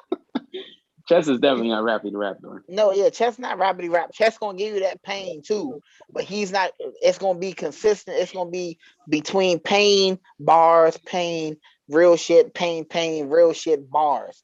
It's gonna be a goodie. That's all I gotta say. Easy's gonna give you real shit. I'm gonna just be the opposite of y'all. I got Arsenal on them. Same here. I got Arsenal winning. I don't think Arsenal's going to lose. I think that's what you've been doing the whole time. And you know why? You want to know why? Because he's the king of New Jersey. He's not going to let some new kid from Jersey to just it's not going to happen. He just let a new kid from Jersey spank him. Real sick is sick. We know that. Spank him.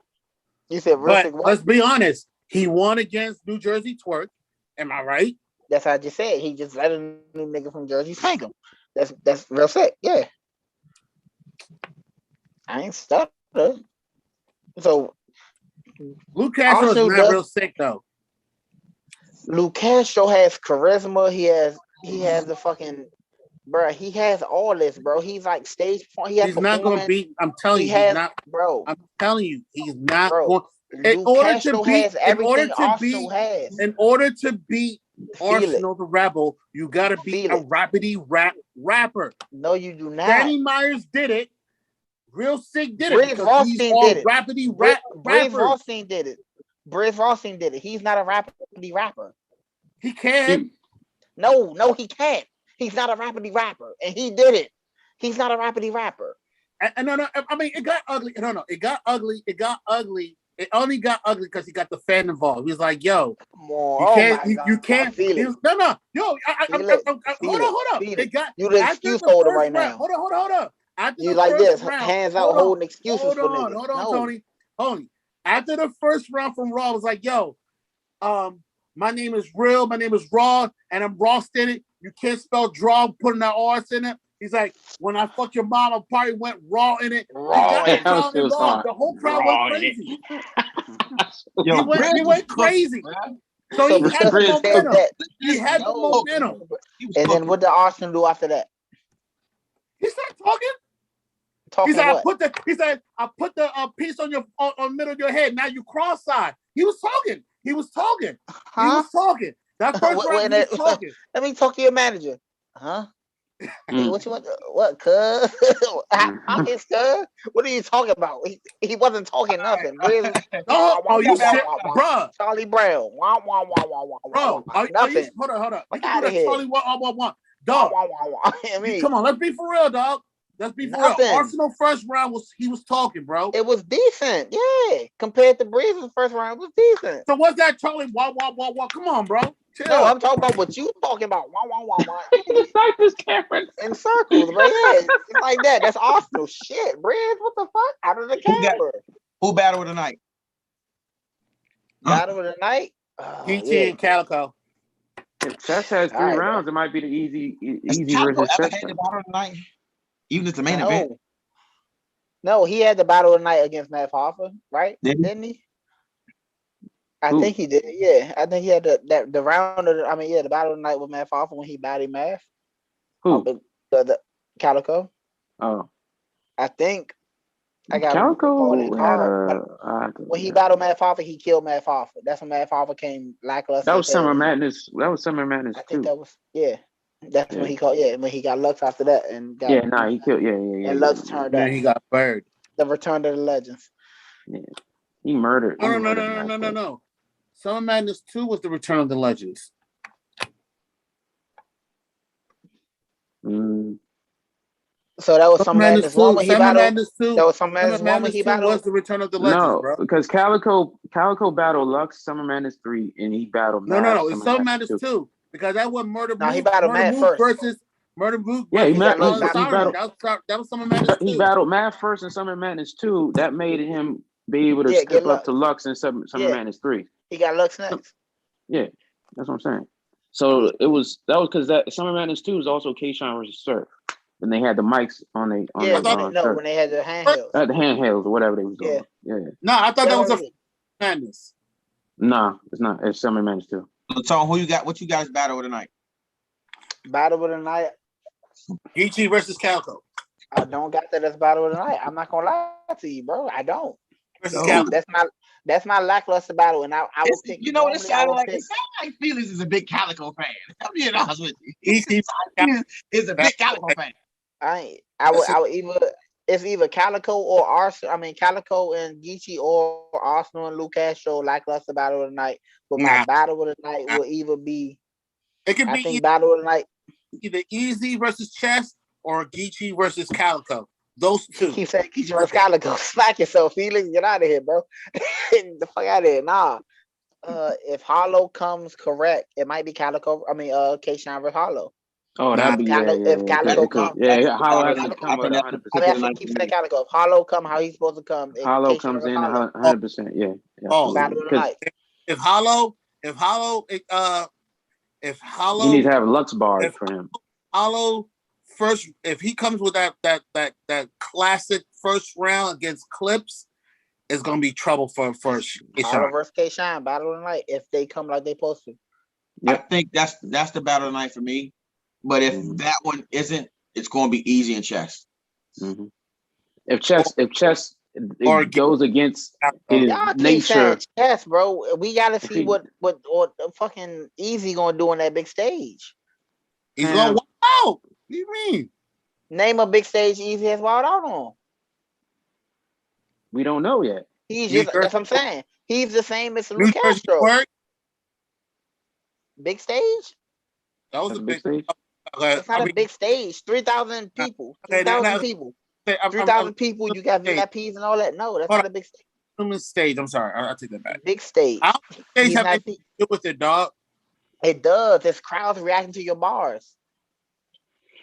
They stopping you mid-round. Why you can lose. Oh, shit. They wilding right now. What was I about to say next? You don't know that. For a while, bro. I know Easy been doing what? What'd you say? Easy have been doing this shit for a while, bro. Big T has been doing it for a while. K Shine did it for a while. Sue Surf did it for a while. Let me name some more niggas who've been doing it for a while. Niggas been doing it for a while. It don't matter. Niggas choke. It's all about preparation.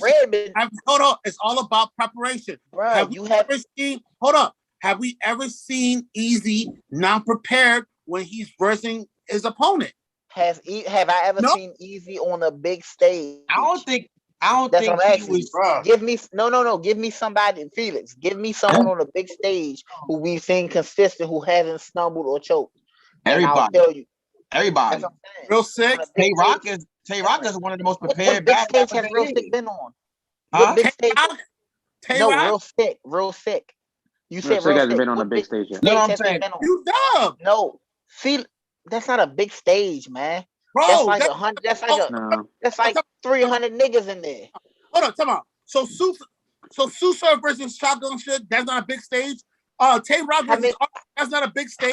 How many people were in there, Felix? I don't know. It's not 3,000. It's not 3,000. They're in a venue where 3,000 people can fit in there, bro, and they're gonna pack it out. That's not 3,000, bro. 200 niggas in the room versus 3,000 niggas screaming. It's a difference, bro.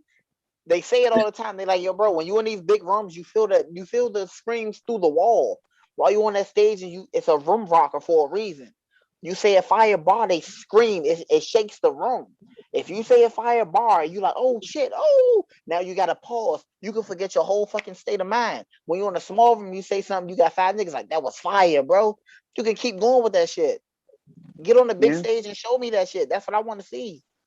We seen Chess consistently fall down on big stages, small stages. Big stage, exactly. But we've seen Chess succeed on big stages too, though. Absolutely. Okay, then we haven't seen him on a big stage yet. That's true. Show me that, and then we can have a conversation after that. He had this good first big stage. So we're not talking about analytics, but we're talking about based on if. Yeah, that's a big if. Everything is if. Felix, we don't know that we're not time travelers. We ain't seen other rounds yet. We have proven on paper that Chess smaller form.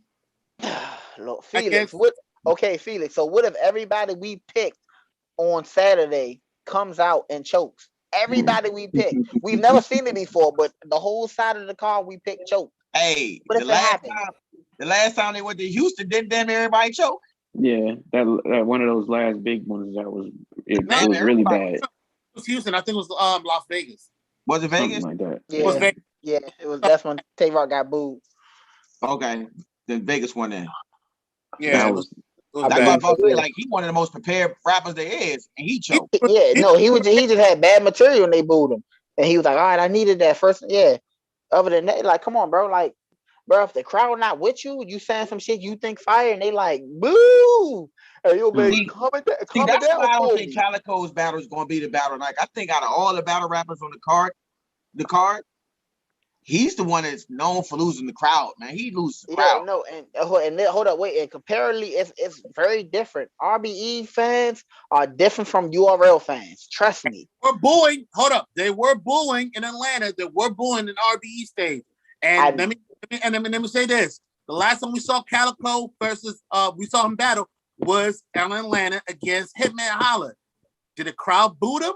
No. It wasn't no whack bars in the battle. But I'm saying though, like you've seen Calico not have the crowd with him at all. Again, I'm talking.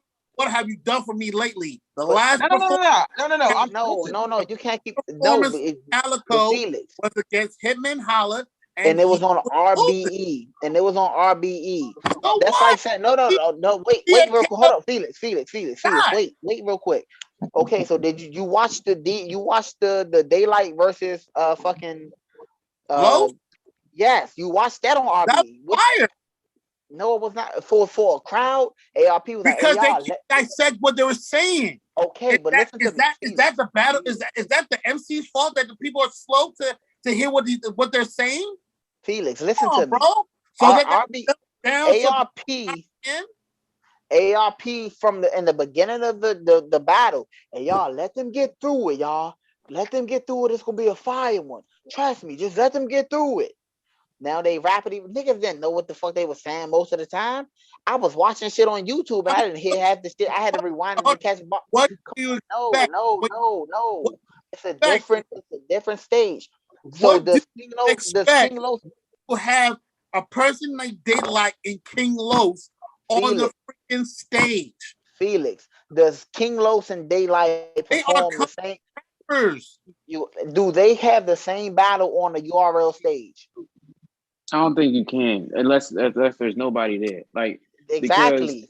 Because the difference between RB and URL is URL classically loses control of their crowds. ARP doesn't for whatever reason. I don't think there's different people there. No, his crowd, they boo too, but he respectfully asked him in the beginning, AR, let them get through ARP. This one of them battles. ARP holds, he holds more control over his crowds, and then Smack does not. That is what it is. Right. Los, which round was that? I think his second round, it was not that at all. I was listening to Los second round like this. You ain't like, oh man. No. I think it was his second round. I'm like this. His first round was good. Second round. I got Los winning that battle though. I had Los winning too. I think it was the second round. I had Daylight winning the second round. Like this. It was the second round. I'm like this. Yeah, it was the second round. Like you sound like the beginning started off good, then it was just like I'm like, but I was in the room and I didn't boo that nigga. Come on now. ARP respectfully asked me not to boo. Smack don't do that. Smack like, AR. Daylight first round. Daylight first round was world, bro. No, Daylight went the fuck off. But even Daylight, I think his third was super. Like he cut his third short because he didn't want to rap long. Bro, the battle would not last on another fucking stage. Even King of the Dot would have booed that shit. ARP I don't know about that. Yes, bro. Come on, yes. Come on, bro. If not boo, it would have been like this. Crickets. It wouldn't have been like, ooh, oh shit. No, it wouldn't have been. Yeah, it would have been crickets. It would have been like, yo, just rap your shit and get out of here. Because they were gonna try to catch the bar. It out like that. But no, bro. It's a different stage. That wouldn't have lasted there. Who you got winning, MVP or my real name Brandon? MVP. He got too many bars.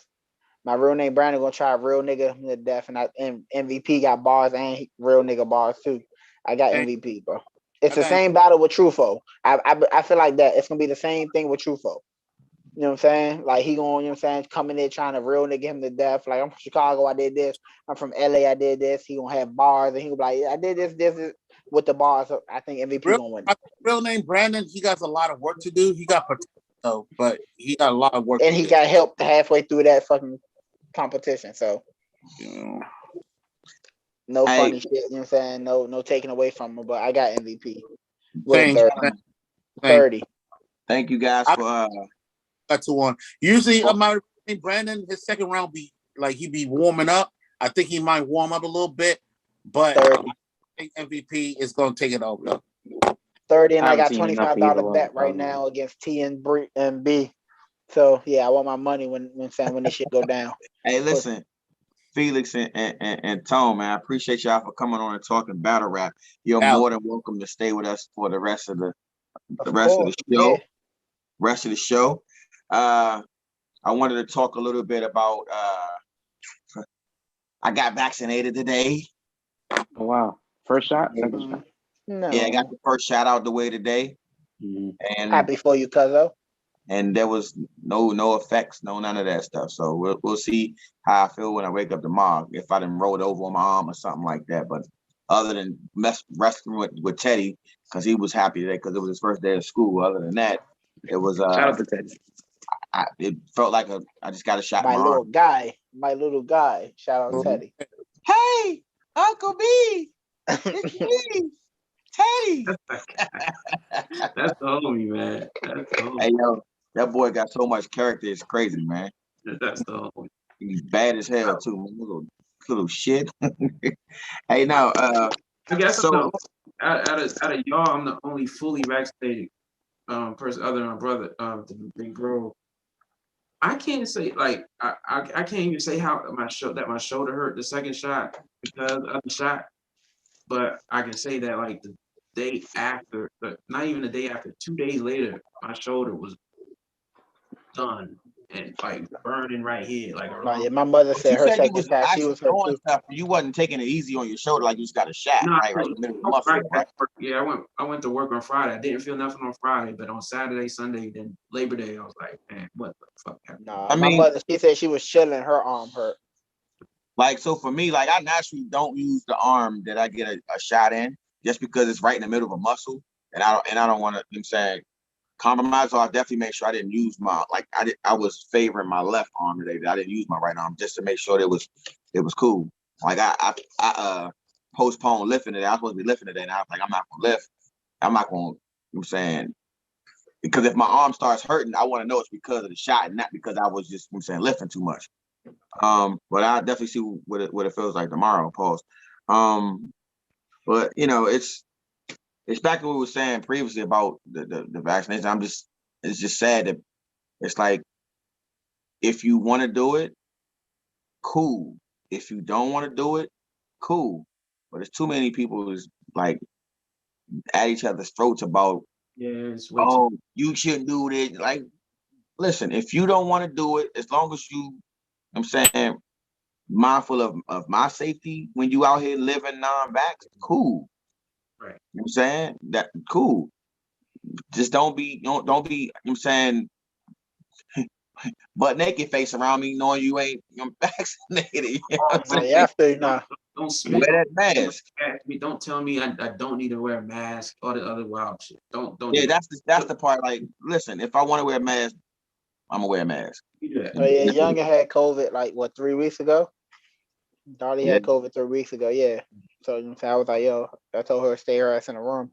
I took care of them. I took care of the kids and shit. You know what I'm saying? While she was in the room, sickly. As the man should. As the man should. So, but yeah, that shit super real. My father was like, yo, I don't believe in that COVID shit. Nah. Okay. But it is a shame because like if you have doubts about the shot, there's enough information about you being able to cash out on the media, big pharmaceutical companies, the government, and everybody else that's in conjunction with people telling you to get the shot. So you can always cast doubt on those entities. But then likewise, I can say that I can separate the facts that the data and the facts that I'm given about this particular thing, this vaccine or vaccines. There's multiple, like we talk about it like there's one vaccine, there's multiple. Anyway, and I can say, yo, I'm gonna take it because I've seen all these rich white people take it, and they didn't get. I mean, they straight. Their arms aren't falling off. They ain't growing fucking. You took Pfizer, right, Ron? You took Pfizer? You took Pfizer? Yeah, I got a Pfizer. Yeah, that's the one I just got. You know what I mean? I'm not tripping if it helps me, it helps me. It don't. You know what I mean? I ain't going. But I'm also not out here doing really, really crazy shit. I'm not like we've all hung out or been around and shit. Yeah, but you also work in an industry where you're around like 3 people. Yeah. Well, right? So 3 people now because they emptied the building out. I mean, I'm around a bunch of people. I work with 3 people. I mean, but I'm around a bunch of people. Used to be before. Yeah, I mean, like for us, it's like us 3, we're all in the same industry, and it's like we're around. Not only we're around a lot of people, we're around a lot of like different random niggas, on a daily basis, and that's my only concern. My only concern is like if I wasn't in this industry and I was doing something, like if I was doing something white collar or I was doing something, I'm sitting at a desk every day. My opinion on whether or not I'm gonna get it for safety reasons would probably be a little different. But the fact that it's the area I work in, it's too many ignorant people running off of other people's ignorance. Like if somebody quotes somebody of intelligence to me, then I'm like, okay, I'll look into that. But you're not gonna give me no information you got off a meme that somebody repeated off of a meme that nobody actually did some research on. And I'm not with that. You know what I'm saying? Like it's the only, the thing about it is that it's funny to me though. It's like people talk about masks, but the fact of the matter is, look at everybody's mask. Like if you see 10 people, like Tony, y'all don't have to wear masks in Florida, correct? No, my job, we stopped doing the mask thing, but people still wear Okay, masks there. so I went out and we still wearing masks. Yo, for every 10 people you see wearing a mask, probably 3 of them are wearing masks that The actually correct ones. qualify. Yeah.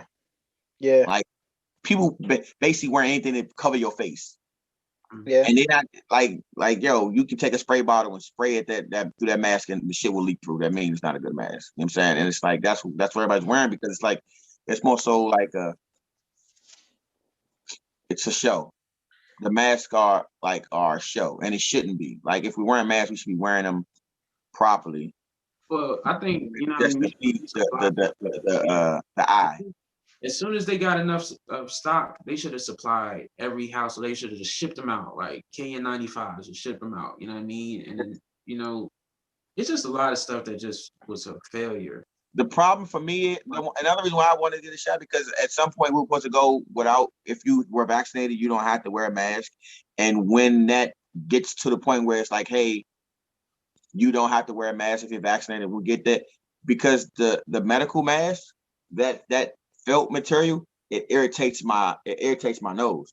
So it makes me sneeze. That's why I hate masks too. Yeah. Like if you're like now is not the time to be sneezing. Facts. Like I don't care what, like you can't. I talked about it the other day. I talked about when the shit first happened. Like yo, I had to fart and sneeze at the same time, and I was more comfortable farting than sneezing.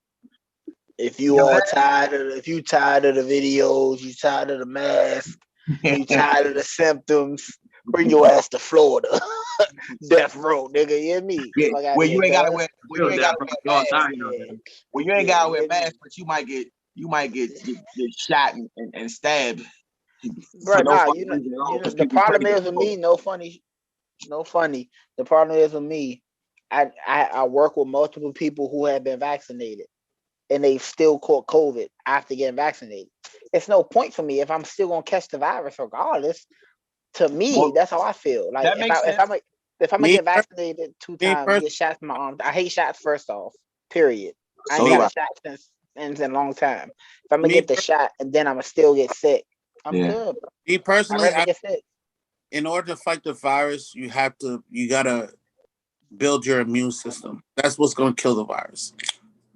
Me personally, it's your immune system. I think it's important, first off, for your health to have your immune system up to par. But I think you say you're around people that caught COVID with the vaccine, and that's true. Like this is not polio. This is not smallpox where you get the vaccine and it stops dead in the tracks. It's not one of those because it's a respiratory disease. What they want to see happen is that you don't end up in a hospital with a tube down your throat. You know what I mean? So like, don't go to the hospital then. Stay home, motherfucker. You go to the hospital, go put the tube in your throat, motherfucker. Stay home, nigga. You don't got no tube at home. Yeah, you won't have a tube in your throat, but you'll have a tombstone in like a week. Anyways, but nah. It's a personal, like I said, it's a personal decision. I'm not gonna hate nobody. Don't care that you did get it. It's not no big deal for real. I got it because I was job obligated to, like, you know what I mean? So it's kind of like what I don't like is that once you have the shot, everybody think they're scientists and I'm like, yo, relax, fall back. You know what I'm saying? Just because you got the shot doesn't mean you should force anybody to do that. This is the United States of America. If you feel like you need to get the shot, by all means, don't make somebody feel less of a person because they didn't get the shot. And one thing I don't like is what America is doing, and it's fucking disgusting, is what they're giving people ultimatums. If you don't get the shot, you can't work here and all that. That's nasty. That's discrimination. That's super weak, bro. My job said that shit the other day. I'm like, yo, if y'all do that shit, trust me, I will be gone. Like, we're not China, we're not Russia, we're not Cuba. This is the United States of America. We have the right. We have our own rights. If we don't have our own rights, you might as well just put us in jail. That's what I don't like about that shit. I don't like it at all. If you want to get a shot, just safety for your health and for other people, cool. If you feel like you don't feel safe about the vaccine, it's okay, cool. Just wear your mask, sanitize yourself, get 6 feet, but don't give somebody the ultimatum or that I'm covering. You're not, because I did that in the third. I don't like that shit at all. I had this guest the other day. He came to my job. Me and my manager went to the table. Like my manager was following me, watching me serve and shit. You know what I'm saying? Him and his wife both had on masks, fully masked. I'm standing away from the table like 4 feet. You know what I'm saying? Greeting myself. He like, yo, where your mask at? I'm like, we don't wear masks. You know what I'm saying? We're not obligated to wear masks here. Are you vaccinated? At my job, we don't have to tell you our vaccination. You know what I'm saying? You know what I'm saying? If we got vaccinated or not. But me, I'm him. No, I'm not vaccinated. What's up? Oh, we're out of here. I'm like, okay. You know what I'm saying? I leave. My manager he you should really get vaccinated. Boom, boom, boom. My manager like, why? He I had 4 friends who just, you know what I'm saying, who died in the last 3 months, you know what I'm saying, of the virus. He were they vaccinated? Yeah. He so what does it matter? You know what I'm saying? It don't, you know what I'm saying? They still died. You can't force me to get vaccinated. Boom, boom, boom. I don't believe in this shit. Boom, boom, boom. They got, you know what I'm saying? They talked for 4 minutes. I'm like, bro, you just left the restaurant because we weren't vaccinated, but you stayed here for 4 minutes to talk to an unvaccinated motherfucker about the virus. You're still in the same vicinity that you were when you were sitting at the fucking table talking to us about getting vaccinated. And that's the shit we talking about. That's the shit we talking about. Listen, if you're going to do it, do it. If you're not going to do it, don't do it. But don't don't be trying to disparage people about it. Now, as far as what Felix said, you have an issue with being forced to do it. Felix, you went to a public school in Prince George's County for your 12 years, correct? Not for 12 years, but on my senior year, yeah. Okay. What grade did you go to when you first started in public school? It's my senior year, 05, baby. So you didn't go to PG schools until 2005? Yeah, I was in a private school. You was in private school? His real name is Clarence. From kindergarten to 11? You in private school? How? From kindergarten to 11, you were in privent school? Yeah. What, no. I went to elementary. I went to elementary school in 6th grade. Got the name of joint in Prince George County. Okay. Yeah. So I don't know about private school, so I can't speak on that. But you said you went to public school in Prince George's County in the 6th grade. Mm-hmm. The last time I checked, unless I missed something, you can't go. You can't go to a public school if you don't have certain vaccinations. It's not an option. That's a lack of that's that freedom you just mentioned. And I'm not saying it's the. I don't remember taking. Wait a minute. Hold up. Wait a minute. I want to be clear.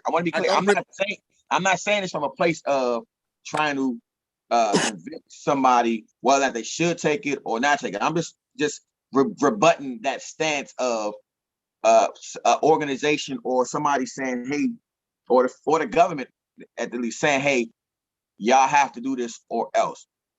We've already been subjected to you have to do this or else, and there was complete compliance. The only difference is we are when we were growing up, those diseases were so far in the past because we were getting vaccinated. The people were getting vaccinated for 20, 30 years before it even got FDA approved for people to say, okay, everybody's getting vaccinated, to the point where you had to go get your mumps, rubella, measles, polio, hepatitis.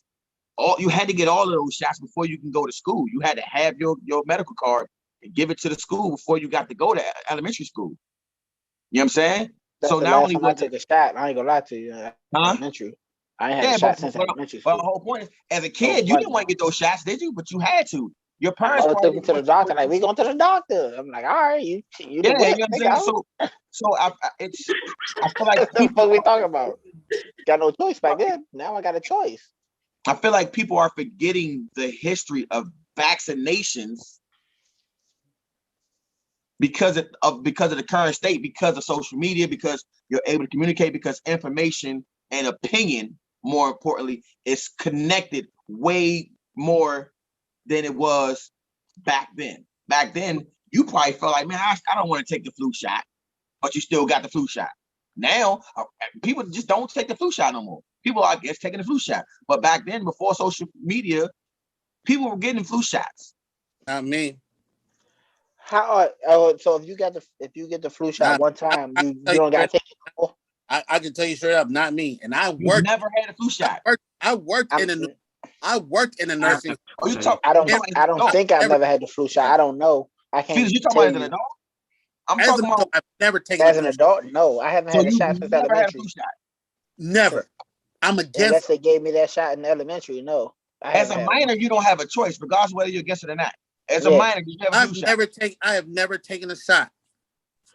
I don't know what they put in my arm, bro. I was a kid, so I might have, but I haven't had a shot since elementary. I'm not gonna lie to you. I don't know if it was a flu shot or not, but I've never in my life had the flu. When I was a kid, I can't remember, but I'm talking about with me fully knowledge. I've never taken a shot. Never. I haven't had a shot since elementary, bro. And I don't get sick. I rarely get sick. I've definitely never had the flu. The flu shot is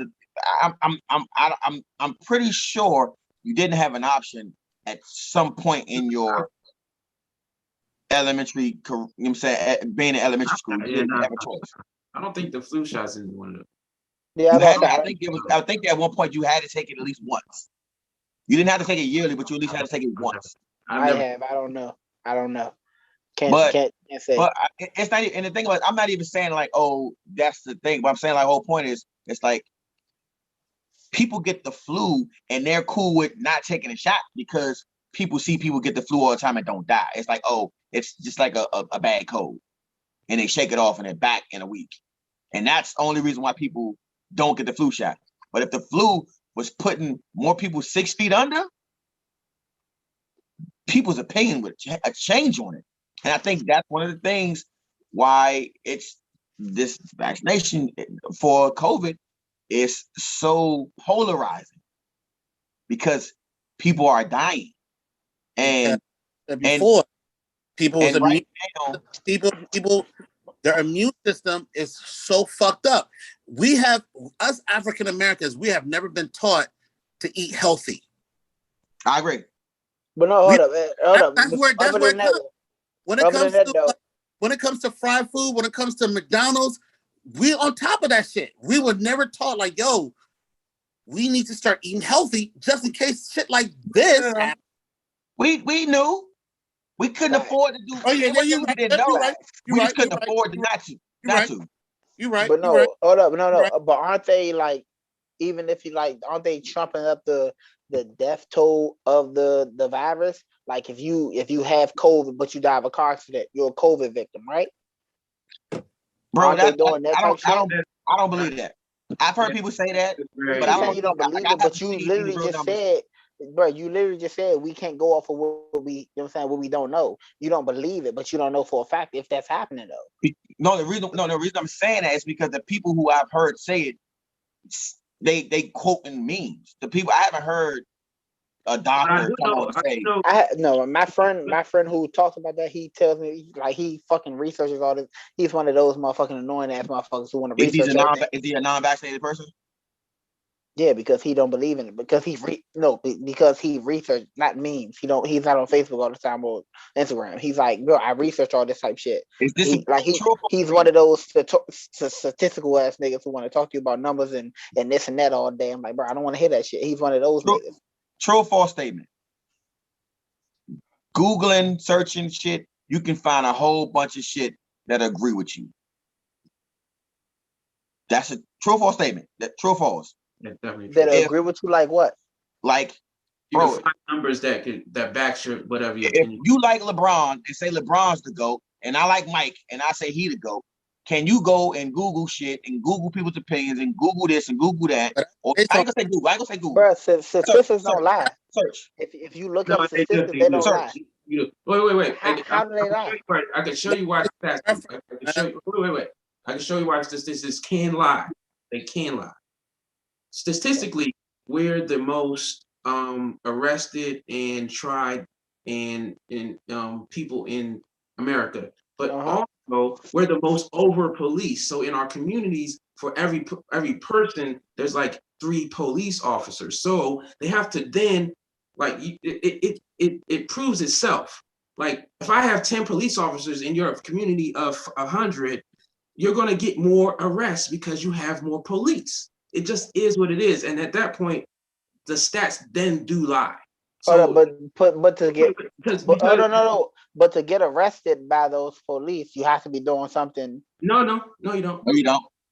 No, you don't. So they white people smoke marijuana. I'm gonna just say this: white people smoke cannabis at the same rates as black people. Are you talking about they don't get arrested as much, or just arrested? Just arrested. Okay. Not convicted. Okay. Bet. I thought okay. They don't even get arrested. That's a whole different conversation. Yeah, that's right. Yeah, that's what I'm about to say. You talking about? They don't even get arrested at the same rate. We get different.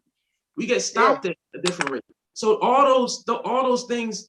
That's so you can then say, oh, we're bad drivers because statistically we get stopped more. No, that is not the case. We just get stopped more because of these are bad drivers because they get in more accidents. But whatever. Females are bad drivers because they get in more accidents. But I'm just saying, and shit like that, you can say that about anything. But at the end of the day, like really researching shit like that, it's like. I get what you're saying. Like. Okay, hold up. So you telling me? Okay, so research is bad. No, wait. No. Listen. I'm not saying research is bad. Y'all just said I can research something and it can be a lie. No. So that's not what I'm saying. That was the conversation we just had. Y'all just told me statistics can also lie. Yeah. So Brian said that. That's what I just said. Brian, what I was saying was you can research something and get stuff to back your opinion. You can also research stuff and debunk your opinion.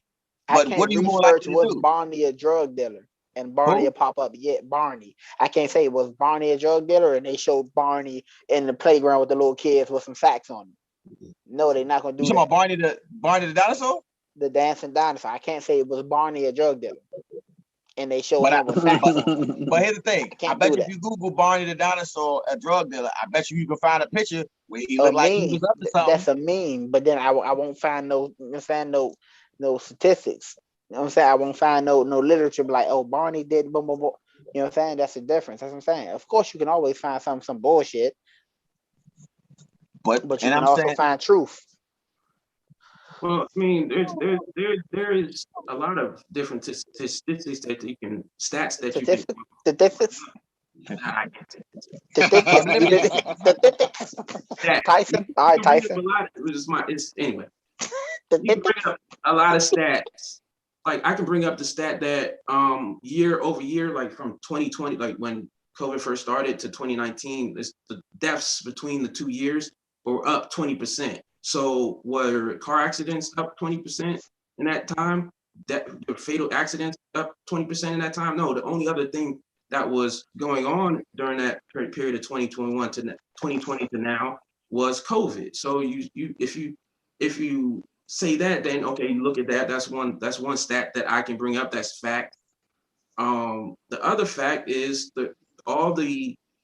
where you're a below 50% vaccination rate with adults, they have the highest COVID totals, they have the most hospitalizations, and they have the most 7-day average deaths.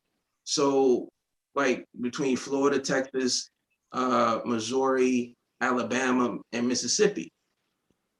Here we have some of the lowest hospitalizations and lowest deaths on a 7-day average of any of this. We're all in an uptick.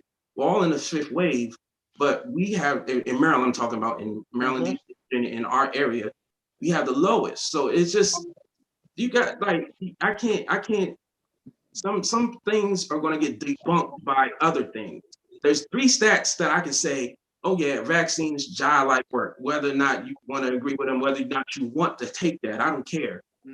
But I can say, look at all those states that aren't vaccinated, look at their hospitalization rates, and then look at the states like Vermont, like Maryland, like New York, like Virginia and DC, where they're up around 70%, and look at how much lower the hospitalization rates are. But then I can also say this, as since COVID has happened, I've lived in Florida and Maryland, and when COVID first hit, I was in Florida.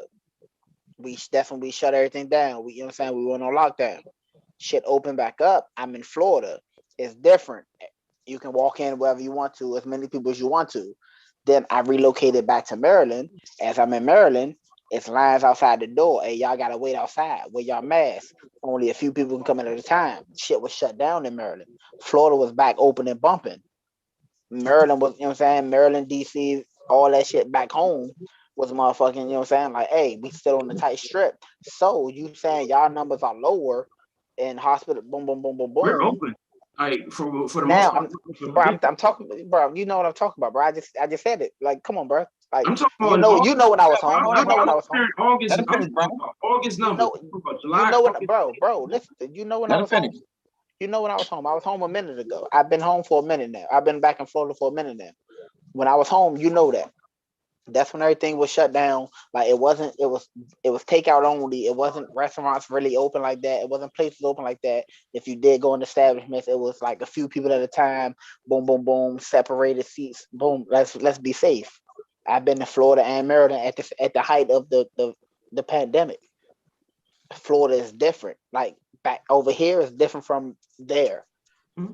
So you keep saying like we have a higher. Of course, it's open here. Y'all niggas is motherfucking still playing it safe. I don't know how y'all are now, but we still not playing it safe. Been doing same percentages. We're as open as I've been to Florida. I've had trips to Florida. Been there over the last year. Way after the pandemic though. No, I was there in August last year. I was there in March this year. I'm talking about I've been in Florida. I've been in Miami, one of the most party places you can go to. So and they were locked down at those times too. I've been in Miami with a lot of my friends from back home also. That's what I'm telling you. And when they come, they like, bro, it's open out this motherfucker. We can't really go out like that out here. And they come back home and then it's you know what I'm saying, still what it is. I can tell you this much. And when we opened up in May and June, shit was still slow, right? You can go, no, it wasn't. You can go to U Street and it's crazy. I was on 14th Street and it's crazy. I was no, it wasn't. It's open now. Let me hold on. Wait, hold on. Wait. Let me ask you: is it like what's the age of people that's out? Like younger people, like the young dumb niggas that's always out, or like the grown up adults who like? Well, now they're grown up out now. Still gonna play? No, I'm not talking about now. I'm talking about when he said it was still open. Come on, stay on path. I'm not talking about now. When he just said it opened back up.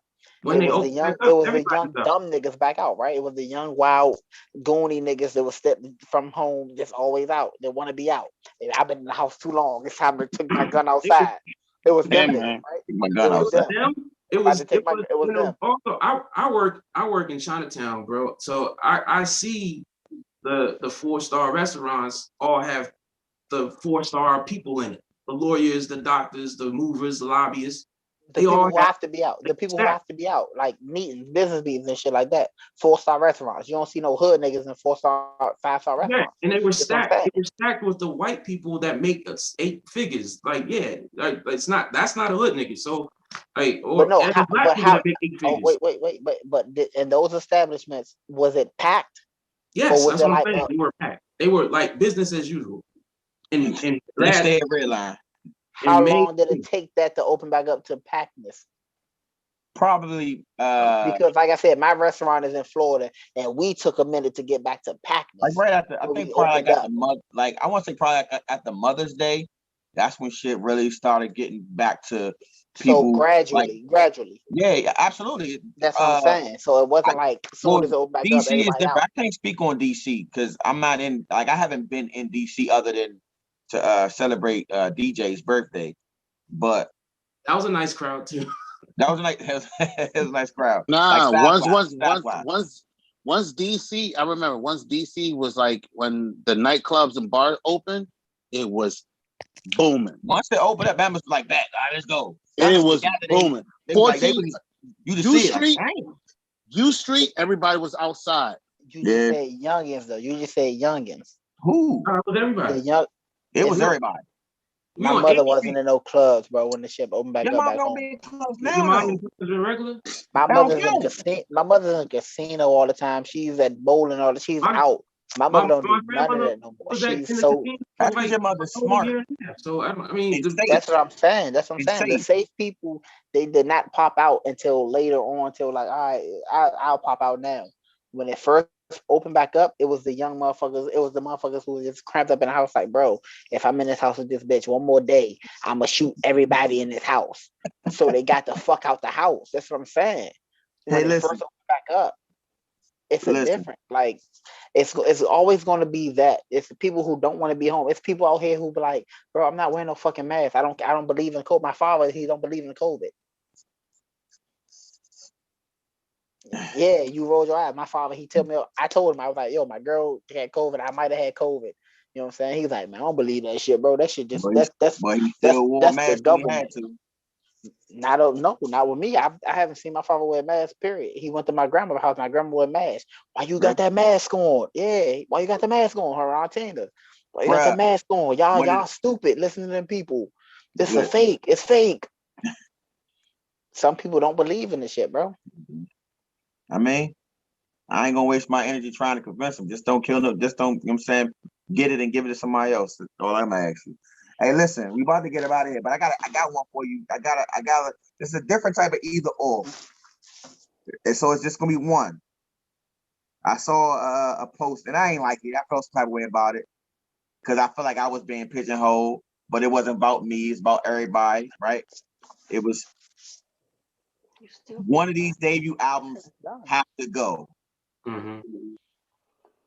It was Reasonable Doubt, Illmatic, Ready to Die, and It's Dark and Hell is Hot. Oh my God, Jesus, Mary and Joseph. And see, I saved this because Felix is on this show tonight. Felix is a DMX fan, right? Mm-hmm. I'm definitely DMX is anyone who says DMX, I'm violating you on sight. I don't want no smoke, Felix. That album, nah. So with that being said, what album goes? Without. Sorry, Jigga. So Felix said Reasonable Doubt? Sorry. Reasonable Doubt. Illmatic is such a fucking classic, dog. It's a fucking classic, and I'm so pissed that I'm so mad that I never got the chance to see Nas perform Illmatic. Like he was doing that for years, and he stopped doing it now. But Illmatic is not a classic.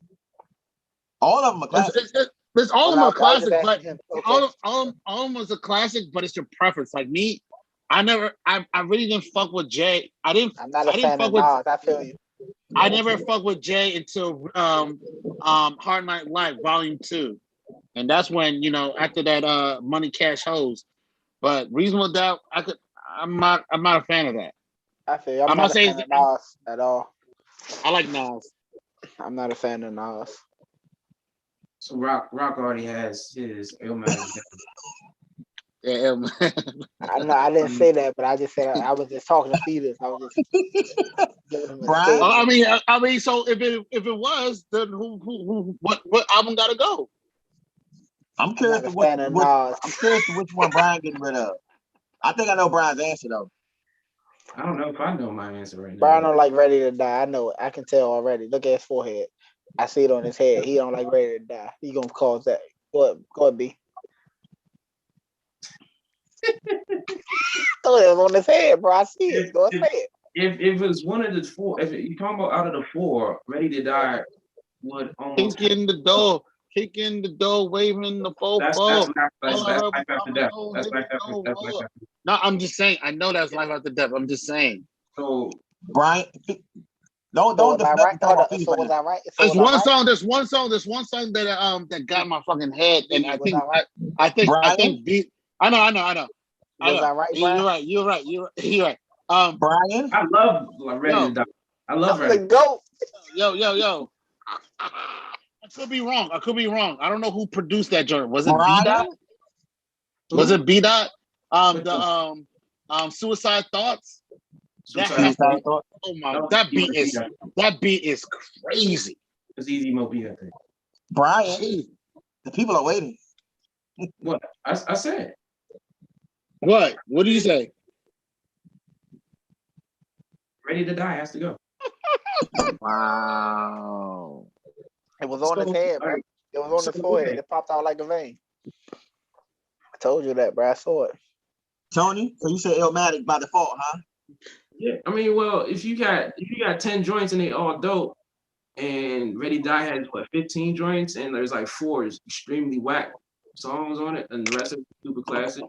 The reason why I said that, and I'm just saying it right now. There wouldn't be a Jay-Z if there wasn't Biggie Smalls. That's a fact. I've heard that a lot. The reason why. No. That is a fact. What are you talking about? Jay-Z only blossomed after Biggie's death. That's a fact, bro. Nigga, what the fuck does that got to do with him writing Reasonable Doubt? Nobody was fucking with Jigga. Nobody was fucking with Jigga. Yeah, nobody was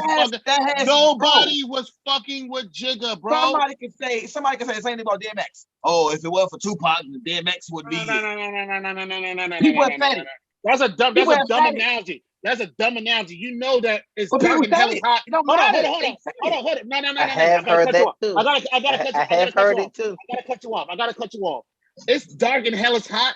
That shit made an impact, my guy. I'm not debating that. The whole point is you said. Hold on. You said Reasonable Doubt. Hold on. I'm talking about an album that made a fucking impact. Reasonable Doubt did not make a fucking impact when it debuted. I'm Ready to Die. Ready to Die made a fucking impact. Say that. Illmatic. Hold on. I'm just saying that right now. Say that. I'm saying that right now. I'm saying that right now. But the knowledge you just don't. No. I said that now. That proves my statement. That's why. Yes. No, it doesn't.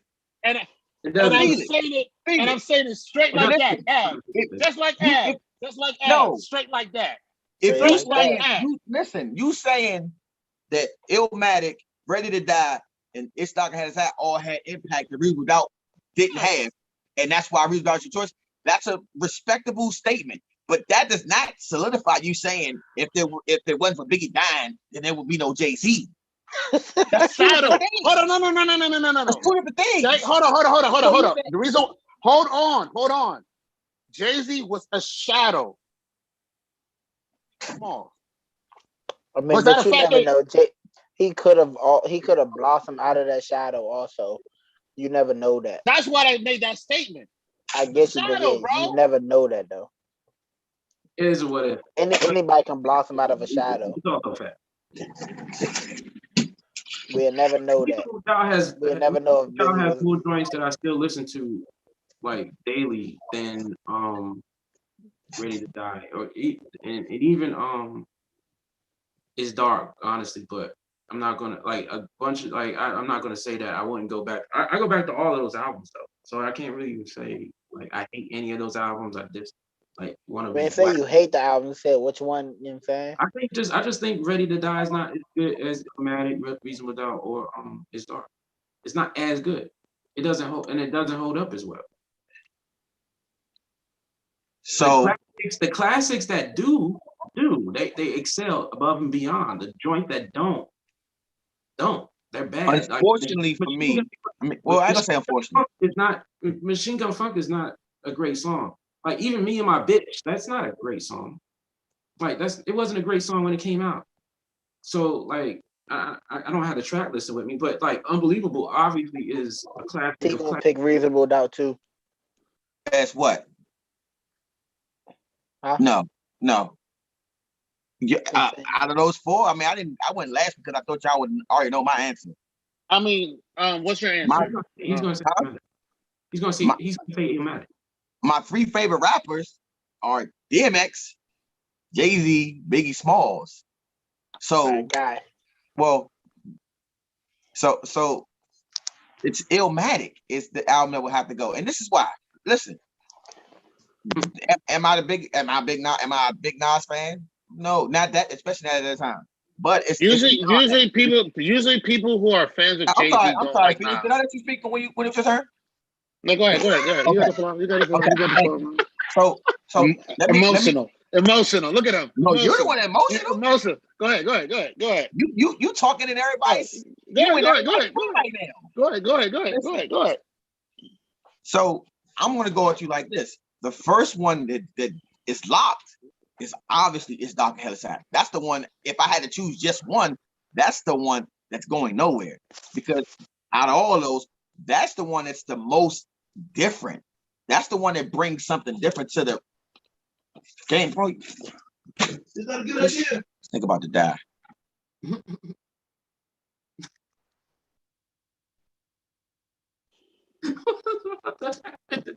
DJ almost died trying to, I'm saying, get past the set. Oh, what up, King Lightscare? It's Dark Hell's Side is the album that's locked number one. That's number one. It's locked. Okay. Number one, actually my favorite rapper of all time. Two, I just think like that album just does something that the other ones just don't do, and all the other ones pretty much do a very similar thing in a lot of ways. I'm the king, I'm the guy, I'm the top dog, I'm the top rapper, you know what I'm saying? X ain't give a fuck about that shit. X is like, yo, I'm the grimiest nigga. I'm the gutterest. He got the pain bars. He giving you pain. He giving you struggle. Them niggas talking about lavish life and other shit. You know what I'm saying? So then you get down to the other ones. The next one is Life After Death. Ready to Die. Why? Because Ready to Die had the biggest records out of all of those. The biggest records. Like, if you take all three of those albums, which of them have the most songs that still get spins anywhere? Juicy, yeah, Ready to Die. Big Papa, One More Chance. Bro, One More Chance had like 4 fucking remixes and all of them smashed. Mm-hmm. All of them smashed. That's a fact. Like, Big Papa had 2 remixes. The original one. Say what? The original One More Chance. The original One More Chance is not as good as any of the remixes. You know the one on the album? You mean? On the album, the album version. Yeah. You know what the album version one had that's better than all of them? The intro. Oh. All you hoes calling him for my daddy. Get off his dick. Like that, mommy? Classic. Back when skits was it. But I'm gonna tell you, outside of the singles, pull singles aside, to me, Ready to Die has the biggest non-single, or at least my favorite, and that's Warning. Mm-hmm. Who the fuck is this? 5:46 in the morning. That's one of my favorite rap records of all time. Mm-hmm. It's about to be a slow singing and flower bringing if my brother alarm starts running. Give me the loop. When that album came out, and that was like Wu-Tang was like Wu-Tang, and he had meth on there. Plus, I got come on, what? Yeah, the what? I used to throw chill. Now I throw from the HIV. Mm-hmm. C4 to fuck around and get hardcore. C4 C4 to your door, no beef, no more, nigga. Yo, listen. So it comes down to Reasonable Doubt. Shit, he's never going against Dave. Illmatic. Yeah. Right? It wasn't a competition for you. Tripping, bro. Tripping, bro. It wasn't. So T's Ether versus Takeover. Takeover champion. Takeover's better than Ether. Yes. Takeover is better. All right, yo. All right, gentlemen. Gentlemen, thank you so much. Thank you so much. Thank you so much for having me on. T, Brian, thank you so much, bro. But I gotta go. When people talk about Nas beat Jay-Z, they don't talk about Takeover. They talk about Ether versus Super Ugly, not Ether versus Takeover. Because Takeover is better. I hit a Takeover argument more than Takeover is better. Ether. The Takeover, the Breaks Over, the God MC, me, Jehovah. Nas' name wouldn't even fit right there. The God In that 80, me, Nasir Jones. in 88, you was getting chased from your building, calling my crib, and I ain't even giving you my numbers. All I did is get corny. Come on, Yo, bro. He was making corny Jones in that joint. That joint was corny. No, that's your preference, bro. That's your. God, bro. Oh my God. If you and your man was Jones and he called you a Taco hole, they'd be like, that was corny, dog. Corn. First, Biggie's your man. Then you get the nerve to say that you better than the big sucker live. Come on, let the leg great veteran live. Come on, bro. Jay-Z had what Nas said is not. He's not even capping. Jay-Z had been quoting Biggie's rhymes throughout his whole career. Yeah, I sampled your voice. You was using it wrong. You made it a hotline. I made it a hot song. You made it a hotline. I made it a hot song. Body, bro. He come on, bro. Went from Earth to Big. Even Eminem murdered on your own shit. You a dick rotten faggot. Always wanted attention. Nas would have never got on the track with Eminem. Come on, bro. Nas would never got on the track with Eminem. He'd have buried Nas. The GOAT. He would have buried Nas. Hold up. You not hear EPMD 2? Oh, okay. We talking about right now? Okay. Shut up, dude. Okay. Garbage. You just said it. Eminem just said it. So is Eminem his prime now? Is Eminem's prime right now? It had to be in his prime now. So it had to be in prime now. Bro, if Eminem and Jay-Z on the record right now, Eminem would not have the best verse. He would not. He might be the most lyrical, but it would fall on deaf ear. Oh my God. EPM, bro, that's one of the weakest records. Y'all niggas don't listen no more, bro. That's why. It was one of the weakest records on the album. Okay, like I said, majority. This is based. This is based records on the album because Eminem was on EPMD 2 shit. Hold on. I'm right. That shit was weak. That shit was weak. Let me say this. Let me say this though. Majority of the people who are fans of Jay-Z do not like Nas, and T, you're definitely one of them. Because let me tell you this: props with his dude, Illmatic, New York State of Mind. I didn't, bro. What did I say bad about Illmatic? Whose world is this? What did I say bad about Illmatic? I never said that. I'm just saying, ain't hard to tell, bro. Like halftime. My head hurts, yo. Yo, what? My head hurts, man. Your head hurts. I get it. We're fans of Jay-Z. I get it. I salute Jay. He's up there. You know what I'm saying? But when it comes to God's son, aka Nas, he's not fuck with him lyrically. I'm sorry. Oh my God. Beanie Siegel said it. Hold on. Beanie Siegel said it in his prime. Hold on. Beanie Siegel said, he got to work with that. Hold on. Beanie Siegel, who was a second in command when he was running shit, said after Ether dropped, it was the saddest day in Rockefeller. You can Google, you can YouTube it. He said it. After Ether dropped, it was the saddest day in Rockefeller Records. Everybody was fucking quiet. Usually Jay-Z don't respond to this. He had to do Super Ugly because that shit was lethal, bro. Jay said it. It was a bomb. He said, no. What did Jay-Z say? He said, I let it spark. And then I was like, I laid a bomb. Boom. Come on, bro. There was an interview with Jay and Nas where they were talking about Takeover and Ether. He said it right in front of Jay. I threw a bomb. Ether is the most lethal. People don't even say what's the top disc. The top disc is either No Vaseline or Ether. No. Top two. I can't go with that. I can't go with that. No, it's not. It ain't got nothing to do with Jay-Z. It ain't got no. Niggas talking about pissing on their dead ops' graves now.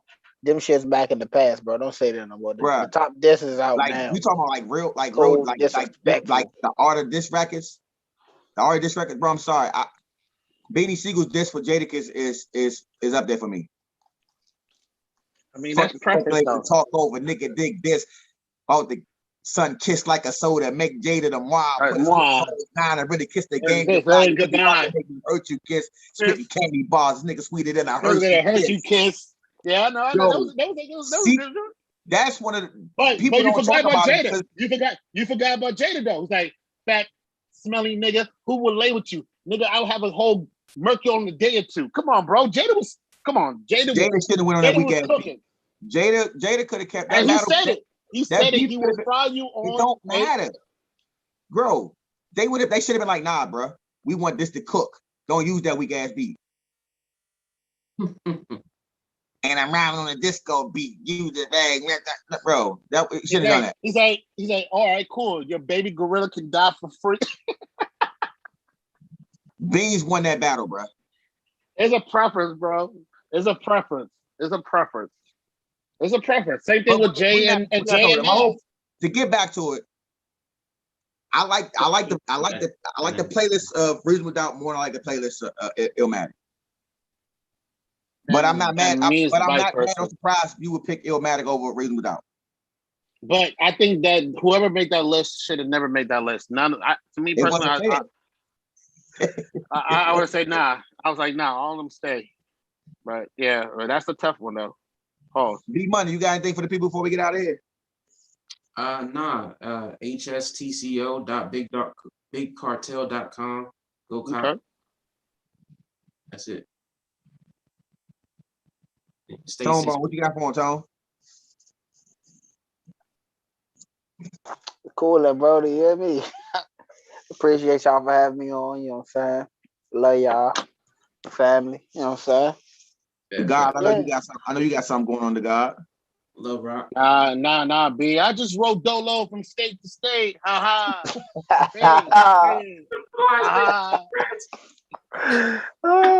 the anything in the pasta. Anybody fool. All right, listen.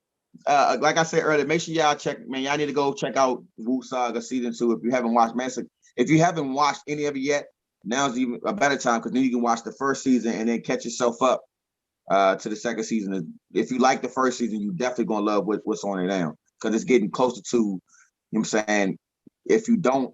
What you know about Wu-Tang is getting closer to like, okay, you starting to recognize it. It's heating up. It's heating up. My guy Felix you having a birthday party. What club you gonna be at on Saturday? It was actually on Friday. I'm gonna be at Decades, man.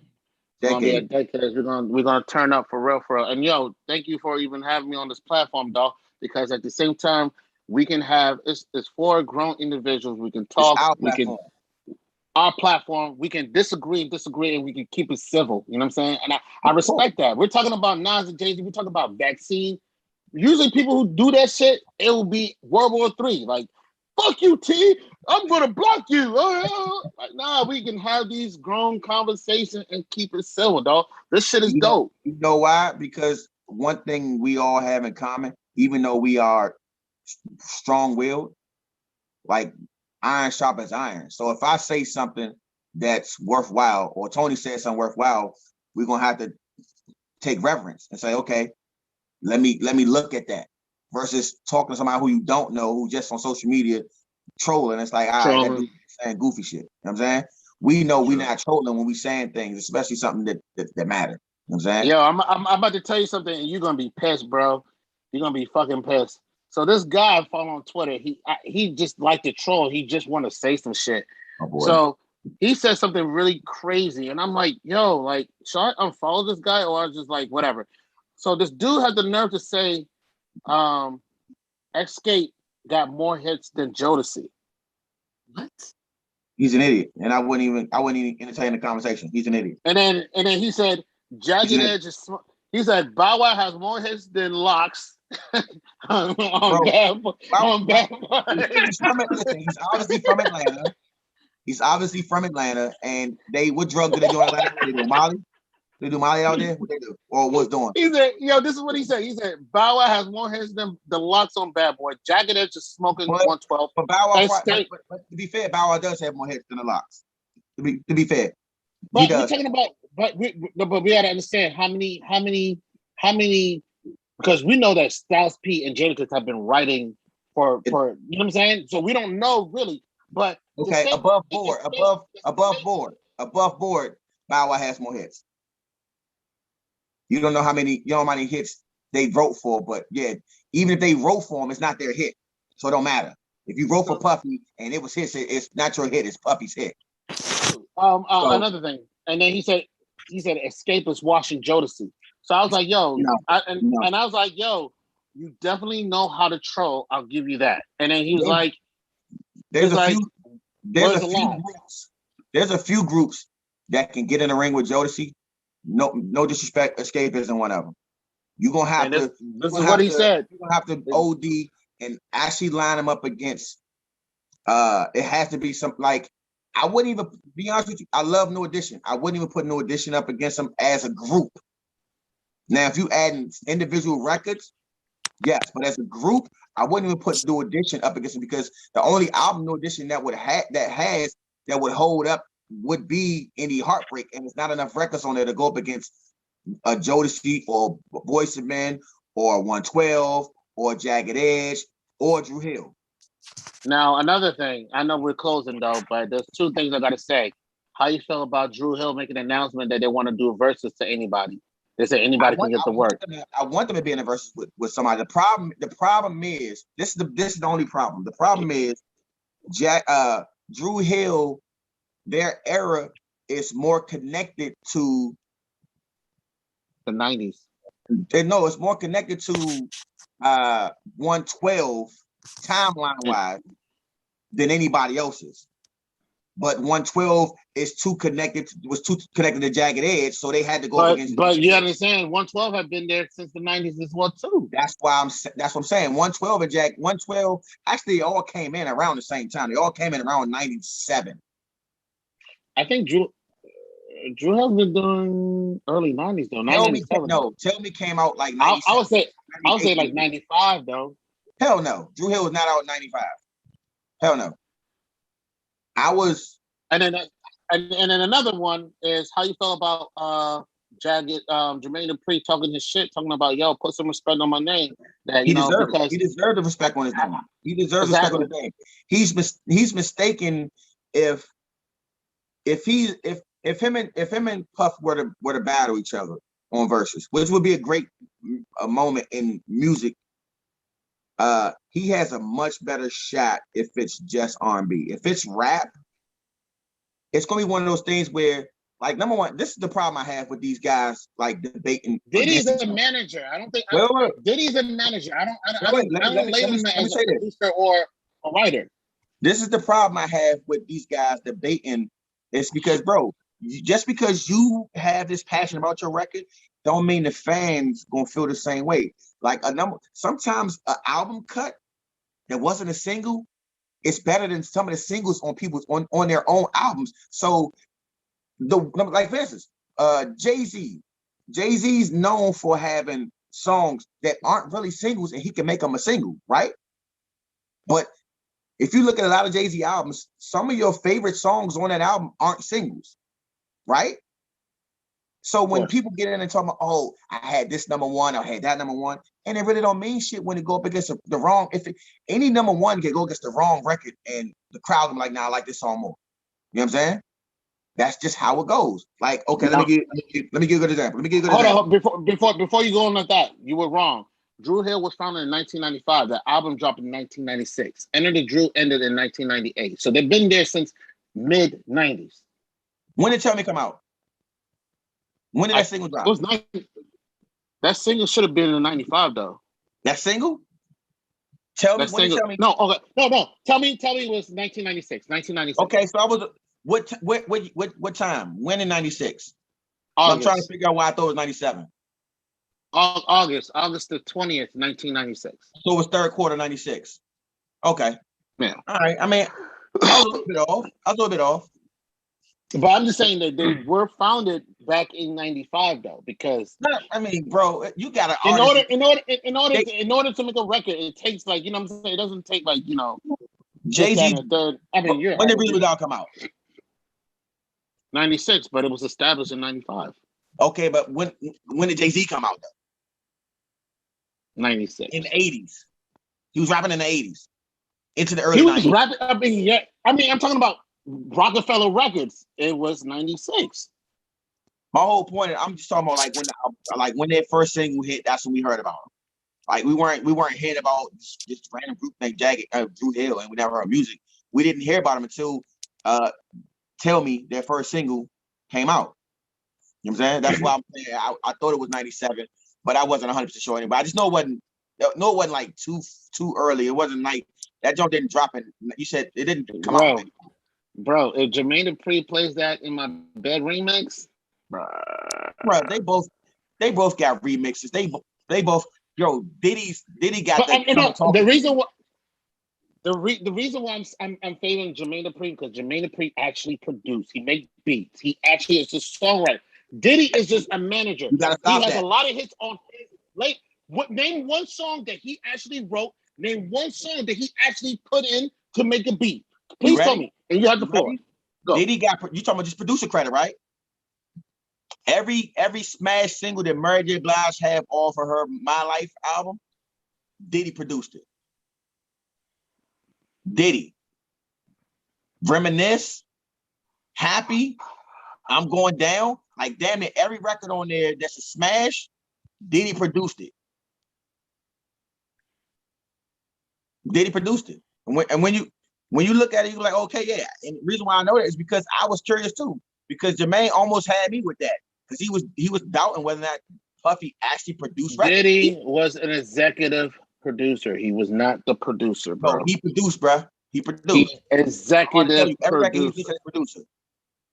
Every executive producer isn't listed as the producer on a record. We're talking about 411, right? What's the 411? I said the My Life album, the one with all her hits on it. Well, a lot of her hits on it.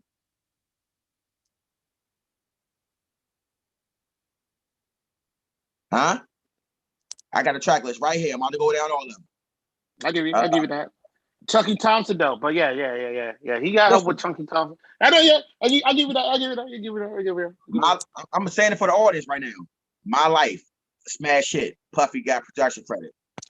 You Gotta Believe, another great record that had Faith and KC background singing on it. Puffy. I Never Want to Live Without You, another great record. Puffy. I'm Going Down, even though it's a remake, still a Puffy produced record. Be With You, bro, he all over this joint. All over this joint. Be Happy. All I want me is to be happy. It'll be so sweet. He all over that joint, bro. That's one album. That's one album against JD. Multiple. And if he do that, he can go on. JD can go on his Usher bag. And that's why I said it's all about the root. Like, what are they going to be defining as? Like, because some people feeling like if it's like with Fat Joe, he's like Big Pun is his artist. He can play a Big Pun record because that's his artist, even if he didn't produce it or anything. He's on Terror Squad. He should be able to play it. Like, yo, is that gonna be the rule? Can you play anything that's under your label? But my thing is this. The weird thing is this. Like, if you plan, I can play anything that's under my label, okay, then you can't play nothing outside it. Like, it has to be, you know what I'm saying? It has to be some type of laws in what we're doing. You know what I'm saying? Yeah. Because at first it was like you either had to be the producer, the writer, or the artist. So for them to be now adding, it can be your artist and you have no tangible connection to the record other than it being on your label, that ain't enough for me. So to me, in that sense, I give it to you, like, yo, JD has more records where he has his handle. He's actually producing. He's not backup producing. He's not co-producing a lot of records. He's the producer for the records. But some of his hits, he wasn't the writer for them, though. Like, he didn't write for all the Criss Cross hits. You know what I'm saying? He didn't write for all the hits that he had. You know what I'm saying? He got a name on him, but he's produced a lot. And I think it would come down, it really would come down to what they decide is a qualifying record. Like, does this record qualify? You know what I'm saying? Now, if we get into the rap, and if he thinks that and listen, and I don't mean this in no disrespectful way. I respect the music that comes from himself. But if he thinks that he's gonna put some Southern records that were like a good 2005 party record up against a Biggie Smalls record and win that round, he's out of his fucking mind. He's out of his fucking he gonna have what, a Bone Crusher record? Go against what? What Biggie record? It's all. I mean, majority of Biggie big time records was like was a pop joint and slow, like Biggie Give Me One More Chance, or Puffy on damn near every Biggie record anyway. So even if he ain't produced it, he's on them. But JD did some remix with Biggie Smalls as well too. So Bro, JD when they had a conversation, he said that his version of Big Papa was better. He's out his fucking mind. It was not better. The only thing he had was an extra verse from Big, but the song was not better. He slowed up the beat. It wasn't better. It was different, but it wasn't better. To the point where here's the thing. Can you give me, like, nobody can give you a bar that Biggie spit on that remix? That means the album, that song wasn't better. It didn't get more spins. It didn't do the biggest numbers. You have to remind people that it was a remix to Big Papa. So why would you, like, you mentioning it doesn't really, it makes you look worse, not better. Other than to say, y'all obviously good friends and y'all great business partners, y'all work together to the point where you have you guys producing each other's remixes. But with this R&B shit, like R&B wise, Puffy would have real problems because JD has confessions records. And not only that, he's a songwriter of Hall of Fame. He's one of the 4 in the hip hop. Yeah, so he definitely he has records on that he's written and been producer on. Like his Jagged Edge. Mariah Carey, bro. Yeah, but he didn't do a lot. I don't think he didn't do as much on the Jagged Edge albums as he did on Usher's, as he did on Mariah. Like that much. Emancipation of Mimi, he put that album on his back. Yeah. So from an R&B standpoint, JD is a problem in Puff, and like he said, he know what he's doing. I'm not about to play this game with him. He's trying to change the nerve, and he's smart. He's smart. He's smart because he know, like, yo, come on, bro. We're not going to do this. Don't insult my intelligence. I know what you're doing. What he really wanted to do is he wanted to see how far of a reach JD was willing to display, so he knows how far the crates to go. Because JD could have played one of Mariah's songs, and all he, because he knew what was happening. If he would have picked a Mariah song, any one of them, don't matter. The Emancipation of Mimi was a great album. To me, it's one of the best R&B albums of the last 20 years, along with Confessions. JD had his stamp on 2 of the best R&B albums of the last 20 years. But guess what? If he'd have played any one of those records off of the Emancipation of Mimi, you know what Puffy would have did right after that? He would have played Honey. He would play Honey. And it could have been the one where it was just hip hopped up, or it could have been the one where it actually had like rap verses on it, where they was on the ski-doos, you know what I'm saying, on the water, when they was rescuing her and all that stuff. Honey, Mariah, Your Fire. That shit was a classic. My thing is, if you don't want to do it, just don't say nothing. Don't disrespect our intelligence. But also, I don't know that Dr. Dre is a better matchup. I don't know that Dr. Dre is winning against anybody. Like, I don't know if he's winning against these guys. I don't know that. You still got to show up. No. Dre got, bro. He can get to. No. He has the stuff, but you still got to show up, and you still got to put the display on. You still got to put it on display. You know And that's what I'm saying. You still got to put on display. It's like, for instance, if you take Teddy Riley and Babyface out of that setting and put them in this setting now, even though I think Babyface would still win, it would be a lot tougher because Teddy Riley's a bigger personality. He's way more flamboyant, and he's a showman. Whereas Babyface is so smooth, he gonna come out there, he might be too smooth for his own good in the setting that they're doing now. Whereas you look at Keith Sweat. Keith Sweat is smooth, but he a New York guy where it's like he arrogant as hell. And he gonna stunt like you know what I'm saying, nobody's business. It was that was, man, boy. Hey, listen, I want to say this, man. I love the fact that Swizz and Tim came together and gave us a new element to celebrate the shit that we love, man. Like, I hope and it's not only that, it's giving people who's not in the game, you know, like for people to educate, like, yo, these people were, you know, put some respect, give them their flowers, you know what I'm saying? I truly hope that regardless of what this ultimately becomes or devolves to, that they are able to look at the essence of what they wanted to do and the heights of what they got, how much it meant to people like me and to you who love our culture. Love it. Thanks. On that note, Felix, I want to thank you for being with us tonight, man. It's the end of the road. You know what I'm saying? We got to our destination. Hey, listen, we went to the audience. Yo, we went over, obviously, our normal, but we done been gone for a while, baby. We gonna chop this joint down and slab it up. You know what I'm saying? So it ain't just one long ass 3 hours joint. But yeah, I've been gone, baby. Brian been gone. He gone now. He went to sleep now. But nonetheless, man, you've been on the ride up.